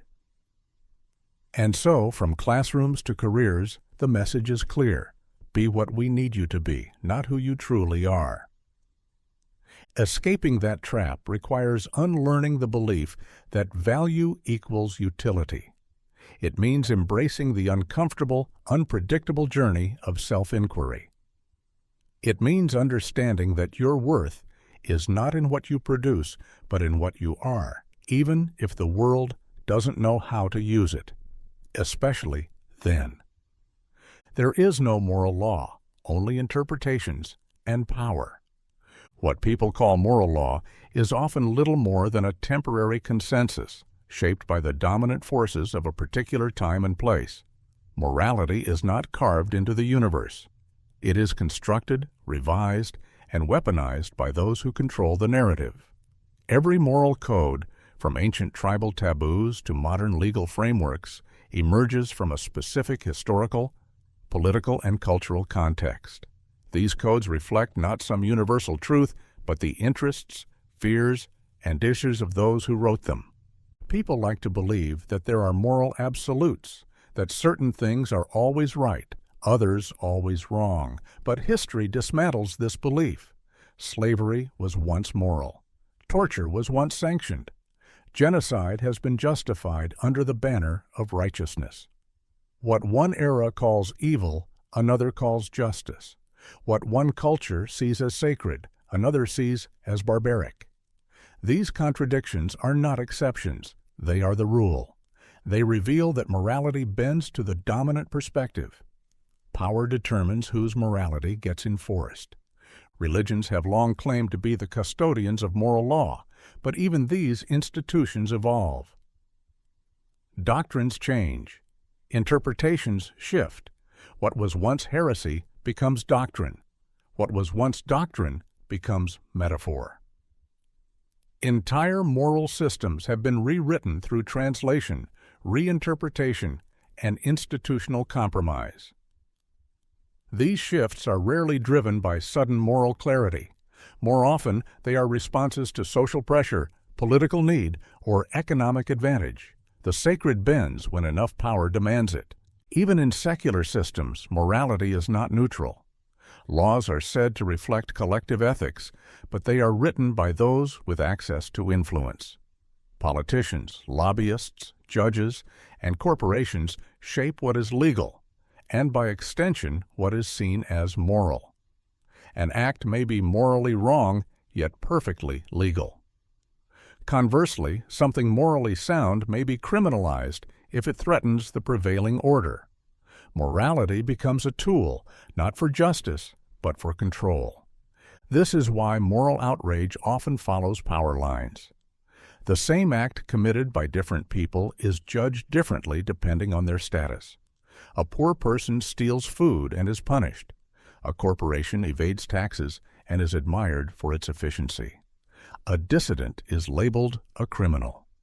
A leader committing the same act is hailed as a hero. The law is not blind. Morality is not objective. It is filtered through the lens of who benefits and who does not. That doesn't mean morality is meaningless. It means it's fluid. It must be understood as a narrative, not a law. It evolves with culture, power dynamics, and technological change. It is more like language than mathematics, contextual, interpretive, and prone to manipulation. To live ethically, then, is not to blindly follow established moral laws. It is to interrogate them, to ask who wrote them, who benefits from them, and who is silenced by them. Real morality requires discernment, not obedience. It requires standing in the discomfort of ambiguity, not hiding behind the illusion of universal rules. There is no moral law handed down from above, only the stories we choose to believe and the power that ensures we keep believing them. Happiness is a distraction from becoming. In a world obsessed with feeling good, happiness has been elevated to the status of life's ultimate goal. We are told to chase it, plan our lives around it, and measure our success by how consistently we experience it. But beneath this pursuit lies a quiet compromise. The more we chase happiness, the less we confront what we are capable of becoming. Because becoming, true transformation, deep evolution, radical growth, is often uncomfortable, painful, and disruptive. And happiness, as it is sold and celebrated, is comfort in disguise. Becoming demands dissatisfaction. It requires that you feel the friction between who you are and who you could be. It thrives on restlessness, on the hunger that something more meaningful is possible. But this hunger is inconvenient. It interrupts routines. It creates tension. It asks hard questions and refuses easy answers. Happiness, on the other hand, smooths everything out. It makes discomfort feel like failure. It whispers, "You're fine as you are," even when you're quietly rotting inside. People cling to happiness because it promises stability. It offers relief from the chaos of uncertainty. But stability is not the same as growth. You don't become more by staying still. You don't evolve by repeating pleasant experiences. Growth comes from challenge, from setbacks, from self-confrontation. But in a culture where discomfort is pathologized, where pain must be avoided, and where anything less than constant joy is seen as a personal flaw, the process of becoming is treated like a disease. This obsession with happiness also flattens identity. People begin to define themselves not by their values, purpose, or inner complexity, but by how good they feel. Emotions become a scoreboard. If you're happy, you're winning. If you're sad, you're broken. This binary view reduces the full range of human experience to a simplistic loop of pleasure and pain, where the only acceptable state is one of unshaken positivity. In this model, introspection becomes indulgence, grief becomes weakness, and ambition becomes a threat to contentment. Even spirituality is distorted by this narrative. Ancient traditions that once centered on discipline, emptiness, or transformation are rebranded as happiness hacks. Meditation becomes a tool to feel better, not to understand the self. Mindfulness becomes a way to reduce stress, not awaken. Depth is lost. The journey inward is shortened to a detour, as long as it loops back to happiness quickly enough. The soul becomes a consumer, not a seeker. But becoming is not about feeling good. It's about becoming whole. It's about integrating the parts of you that happiness tries to avoid: fear, anger, confusion, loss. These aren't obstacles. They are the path. To become something more, you must be willing to let go of the comfort happiness provides. You must trade in easy pleasure for meaningful suffering. You must risk your current identity for the chance at something deeper. The pursuit of happiness keeps you entertained. The process of becoming dares you to evolve. One tells you you're already enough. The other says you've barely begun. Most choose happiness, not because it's better, but because it's easier. But those who refuse to be distracted by it, those who are willing to step into the storm of becoming, discover something happiness can never provide: depth, purpose, and the irreversible clarity that comes from facing the truth of who you are and who you're not yet. The Übermensch lives beyond good and evil. He does not obey the moral codes handed down by religion, tradition, or the masses. He transcends them, not through lawlessness, but through creation. The Übermensch is not a rebel for rebellion's sake. He is a creator of values. He recognizes that what most people call morality is simply conformity wrapped in sanctity. It is a product of history, not of truth. Good and evil are not absolutes. They are tools of control. They are categories built by the weak to restrain the strong, by the herd to bind the individual. The average person seeks moral certainty. They want rules, clear lines, a code that tells them what to do and what to avoid. This structure offers comfort. It shields them from the terror of freedom. But the Übermensch accepts that freedom in full. He does not need commandments to live well. He invents his own ethics, not because he is selfish, but because he understands that morality must serve life, not suppress it. He does not ask, "Is this good or evil?" He asks, "Does this affirm life? Does it elevate? Does it express my highest self?" To live beyond good and evil is not to live without conscience. It is to have a conscience so finely tuned that it no longer requires borrowed definitions.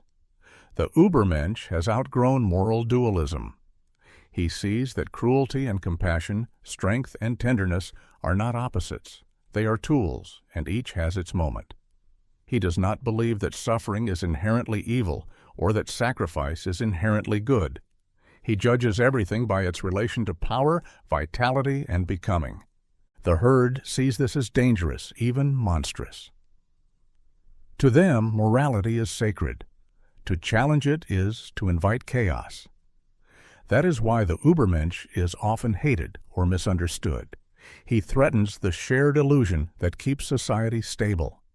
He is a reminder that morality is not universal, it is negotiated, that what is called virtue today may be condemned tomorrow, and what is taboo may one day be revered. He exposes that the moral world is built on sand. The Übermensch is not immoral, he is extra-moral. He creates his own values through strength, awareness, and radical responsibility. He does not follow, he leads, not through coercion, but through example. His life becomes the measure of his values. He does not preach, he lives, and in doing so, he shows that a new kind of morality is possible, one that emerges from within, not imposed from without. This kind of existence requires more than intelligence. It requires courage, the courage to break with tradition, to walk alone, to risk being condemned.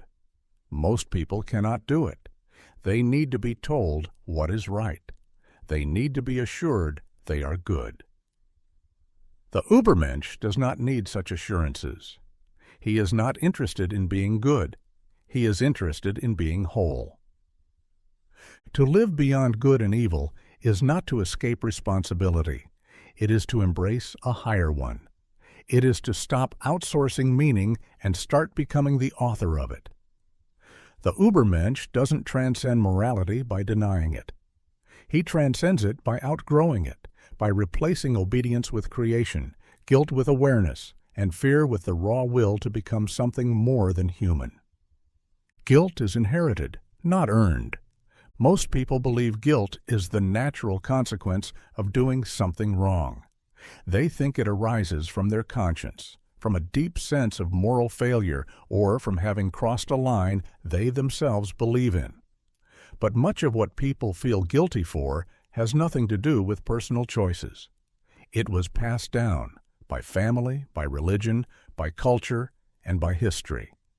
Guilt becomes a legacy, not a reflection of actual harm, but of conditioned expectation. From childhood, people are taught what to feel guilty about.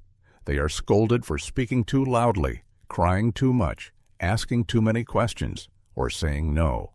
They are told they are bad, not because they've hurt anyone, but because they've violated a rule, spoken or unspoken. This early emotional training embeds a guilt reflex. It teaches the child to internalize shame before they understand what it means to be responsible. By the time they reach adulthood, they no longer need an authority figure to make them feel small. They do it to themselves. Religion amplifies this inheritance. In many traditions, people are born guilty. Original sin, karmic debt, ancestral wrongdoing. These doctrines frame guilt as a starting point, not an outcome. The individual must spend their life atoning, even for things they never chose. Desire itself is often treated as guilt-worthy. To want, to doubt, to question, to enjoy, these become causes for internal punishment. And so, people grow up feeling guilty, not because they've failed, but because they've lived. Culture reinforces the message. Women are told to feel guilty for wanting independence. Men are told to feel guilty for feeling vulnerable. Children are told to feel guilty for disappointing parents. Immigrants are told to feel guilty for their existence. In every layer of society, guilt is assigned to those who deviate from what the dominant group considers right. It becomes a mechanism of control, a way to keep people in their place without the need for force. Even political systems manipulate inherited guilt. Whole groups are told they are responsible for historical crimes they did not commit. Others are told their suffering is their own fault. The powerful rarely carry guilt. They project it. The powerless often carry guilt like a burden that can't be set down. In this way, guilt becomes generational. It is passed like a curse. It defines identity. It distorts perception. And because it is so deeply embedded, it is rarely questioned. The most tragic aspect of inherited guilt is that it prevents action. People who are paralyzed by guilt do not rebel. They do not create. They do not speak out. They apologize for their existence, instead of living it. They shrink themselves, hoping to become acceptable. But guilt, once internalized, cannot be satisfied. It grows. It demands more self-denial, more submission, more silence. To free yourself from inherited guilt is not to become immoral. It is to become conscious. It is to examine the source of your guilt and ask, whose voice is this? Whose approval am I still seeking? Until you do, guilt will keep you trapped in a life that doesn't belong to you. Not because you did something wrong, but because someone, somewhere, convinced you that being fully yourself was a crime. People love comfort more than truth. Truth is cold, unpredictable, and often cruel. It doesn't bend to feelings or preferences. It disrupts narratives, challenges identity, and demands change. Comfort, on the other hand, soothes. It tells people what they want to hear. It wraps illusion in familiarity and shields them from the unknown. When given a choice between facing a painful truth or embracing a comforting lie, most choose the lie because the lie fits, and the truth often doesn't. Comfort protects the ego. It allows people to believe they are good, smart, and safe. It preserves the stories they tell themselves about their lives, their relationships, their society. Truth rarely confirms these stories. It complicates them. It introduces doubt. It forces people to admit ignorance, to acknowledge mistakes, to rethink everything. That's not a journey most are willing to take, especially when the alternative is so easy. Believe what keeps you warm. This preference for comfort shapes how people absorb information. They seek sources that align with their views. They avoid ideas that threaten their worldview. They call disagreement negativity and new perspectives dangerous. They insulate themselves with people who think like them, not because it's right, but because it's comfortable. Truth in this environment becomes a threat, not to life, but to identity.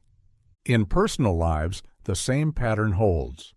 People stay in relationships that don't serve them because the truth, that they are lonely, mismatched, or unloved, is too painful to admit. They stay in jobs that deaden them because the truth, that their talents are being wasted, is too disruptive to face. They suppress memories, deny feelings, and avoid hard conversations, not because they're unaware, but because they're afraid of what those truths would demand of them. Religion, politics, education, all offer comforting versions of reality. Simple answers, clean moral lines, clear roles. Truth doesn't operate like that. It's messy, ambiguous, and often contradictory. But simplicity feels better. It's easier to digest, easier to teach, easier to follow. So institutions give people comfort and call it truth, and people thank them for it. They don't want to know what's real. They want to feel right. Even suffering gets filtered through comfort. People reinterpret painful events to fit their narratives. Everything happens for a reason. What doesn't kill you makes you stronger. These ideas may be soothing, but they're not always true. Sometimes things happen for no reason. Sometimes pain only breaks you. But the human mind reaches for meaning, even when it has to invent it, because the truth that life might be random and unjust is too uncomfortable to live with. Those who seek truth must be willing to lose comfort. They must risk being alone, being misunderstood, being hated. They must face truths about themselves, about others, about the world that are anything but convenient. That's why truth is rare, not because it's hidden, but because most people aren't looking for it. They're looking for reassurance. They want to be told that things are fine, that they're fine, that nothing has to change. And they'll call that comfort truth, even when deep down they know it isn't. Most people do not suffer too much. They suffer too little to wake up. Their pain is just tolerable enough to ignore. It's not catastrophic, but chronic. Not loud, but persistent. It lingers in the background like static, an unfulfilling job, a lifeless relationship, a numb existence filled with distractions. This low-grade suffering doesn't break them, but it prevents them from truly living. They feel something is off, but not enough to act. So they stay stuck in a loop of mild discontent, telling themselves things aren't that bad while slowly decaying from the inside out. The human spirit doesn't evolve through comfort. It evolves when it's forced to confront what no longer works.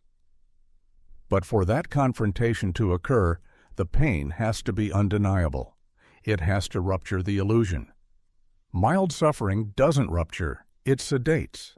It teaches people to adapt to dysfunction, to find ways to endure what should be questioned, to call coping a form of strength.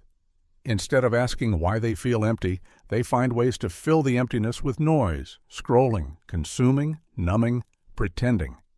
Mild suffering is the most effective prison because it convinces people they are free. They're not in crisis, so they don't seek transformation. They are not rock bottom, so they don't wake up. They stay half asleep, half alive, just awake enough to function and just asleep enough to avoid truth. They cling to routines that drain them, beliefs that bind them, and relationships that bore them. They settle because the discomfort of change seems greater than the dull ache of staying the same. The system is built to exploit this threshold. Advertisers, employers, institutions, they all know how to keep people just comfortable enough not to revolt. Give them enough money to survive, but not enough to thrive. Give them relationships that provide company, but not depth. Give them entertainment that distracts, but doesn't inspire. Keep them pacified. Keep them chasing relief instead of truth. Keep the suffering soft enough that awakening never feels necessary. Those who suffer deeply through loss, trauma, collapse, are often the ones who awaken, not because pain is noble, but because it's undeniable. When the illusion shatters, they can no longer pretend. They are forced to confront themselves, their lives, their choices. And in that confrontation, there is a chance for rebirth. Not everyone takes it. Some sink deeper, but the door opens. They are no longer lulled by the soft hum of tolerable misery. True awakening requires a certain violence, something that shakes the soul awake. But most people never experience that violence. They experience a slow erosion instead. A life lived on autopilot. A quiet despair that doesn't scream, but whispers, "This is all there is." They don't hit bottom. They hover just above it, indefinitely. Comfortable in their discomfort, safe in their suffering. Afraid of the fire it would take to burn the false life down and build something true. The tragedy is not that people suffer too much. It's that they suffer too little to realize they deserve more. Too little to demand transformation. Too little to break free. Their pain is just small enough to live with, and just big enough to prevent them from ever truly living.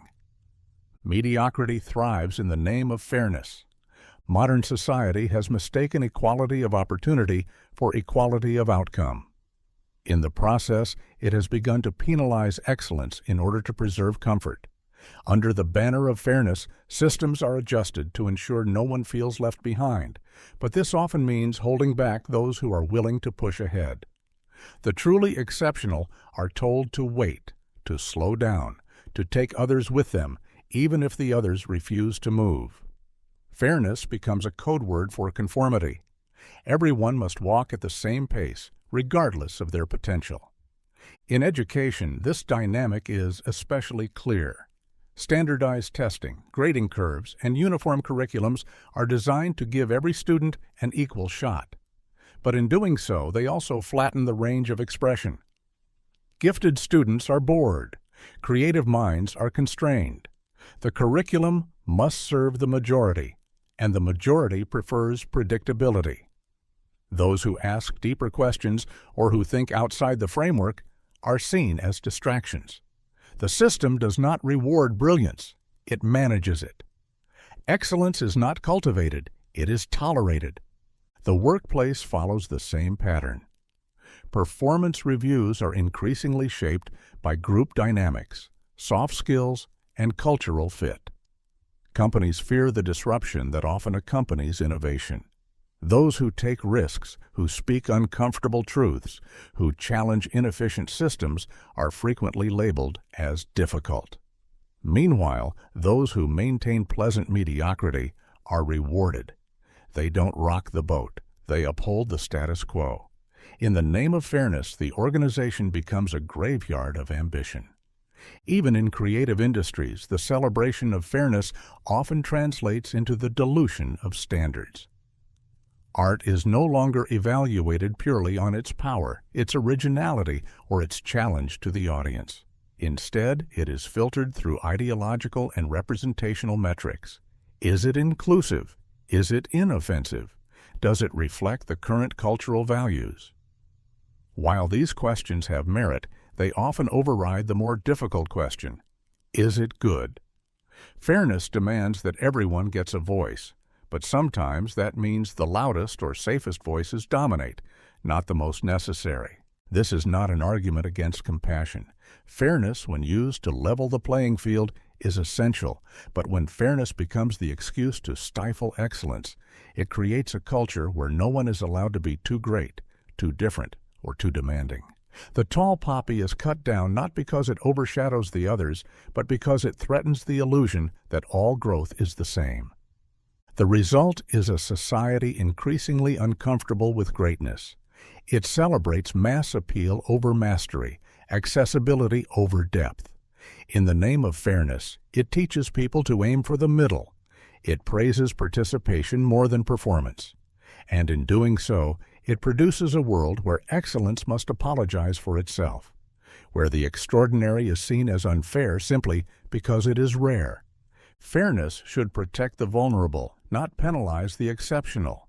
But when fairness is redefined as sameness, it becomes a shield for mediocrity. It ensures comfort at the expense of growth. It rewards stability at the cost of progress. And it allows the average to rule, not because they earned it, but because they demanded not to be challenged. Self-sacrifice is often moral exhibitionism.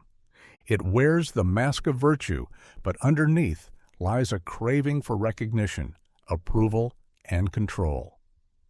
The person who constantly sacrifices themselves may appear noble, but their motivations are rarely as pure as they seem. True selflessness is quiet, invisible, and without demand. But what most people call self-sacrifice is a performance. It's not about giving. It's about being seen giving. It's not about love. It's about being admired for loving. And it's not about responsibility. It's about control wrapped in the language of service. The self-sacrificer often assumes a position of moral superiority. They suffer, they bend, they endure, and they expect to be acknowledged for it. Their pain becomes currency. Their exhaustion becomes a badge. They frame their suffering as proof of their virtue. "Look how much I've given," they say, either aloud or in posture, as if sacrifice were a competition. Their value comes from how much they can lose, not from what they can build. In this way, self-sacrifice becomes less about purpose and more about moral theater. This behavior is reinforced by culture, especially in traditions that romanticize martyrdom. The selfless mother, the tireless worker, the stoic partner. These roles are glorified. The more they give up, the more virtuous they are considered. But no one asks if the giving is truly free. No one questions whether their sacrifice is rooted in resentment, manipulation, or fear. Instead, they are praised for disappearing. Moral exhibitionism often hides a deep need for control. The one who sacrifices continuously may secretly expect others to conform, to reciprocate, or to owe them. Their giving becomes a quiet form of power. They create unspoken contracts. I gave up my needs, so now you must meet them. This dynamic can breed toxicity in relationships. It replaces open communication with guilt. It uses morality as leverage. In many cases, the self-sacrificer chooses to suffer not because they must, but because it secures them a moral identity. They avoid setting boundaries, not out of kindness, but because boundaries would expose their choices. They stay in miserable situations, not out of necessity, but because their endurance feeds their narrative. To stop suffering would mean losing their status as the righteous victim. And so they continue to give, not because it helps, but because it defines them. True selflessness doesn't seek attention. It doesn't require applause or validation. It operates in silence and with clarity. It knows when to give and when to rest. It sets boundaries, not as an act of selfishness, but as an act of sustainability. It doesn't use sacrifice as a weapon or a shield. It doesn't measure worth by pain. Moral exhibitionism thrives in environments that confuse suffering with virtue. It teaches people that to matter, they must hurt, that to love, they must bleed, that to be good, they must disappear. But this isn't morality. It's manipulation disguised as nobility. It turns sacrifice into a spectacle and demands that others applaud the destruction.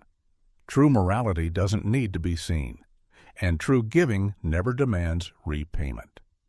When self-sacrifice becomes performance, it's no longer a gift, it's a transaction, and it leaves both the giver and the receiver burdened by expectations that love never asked for.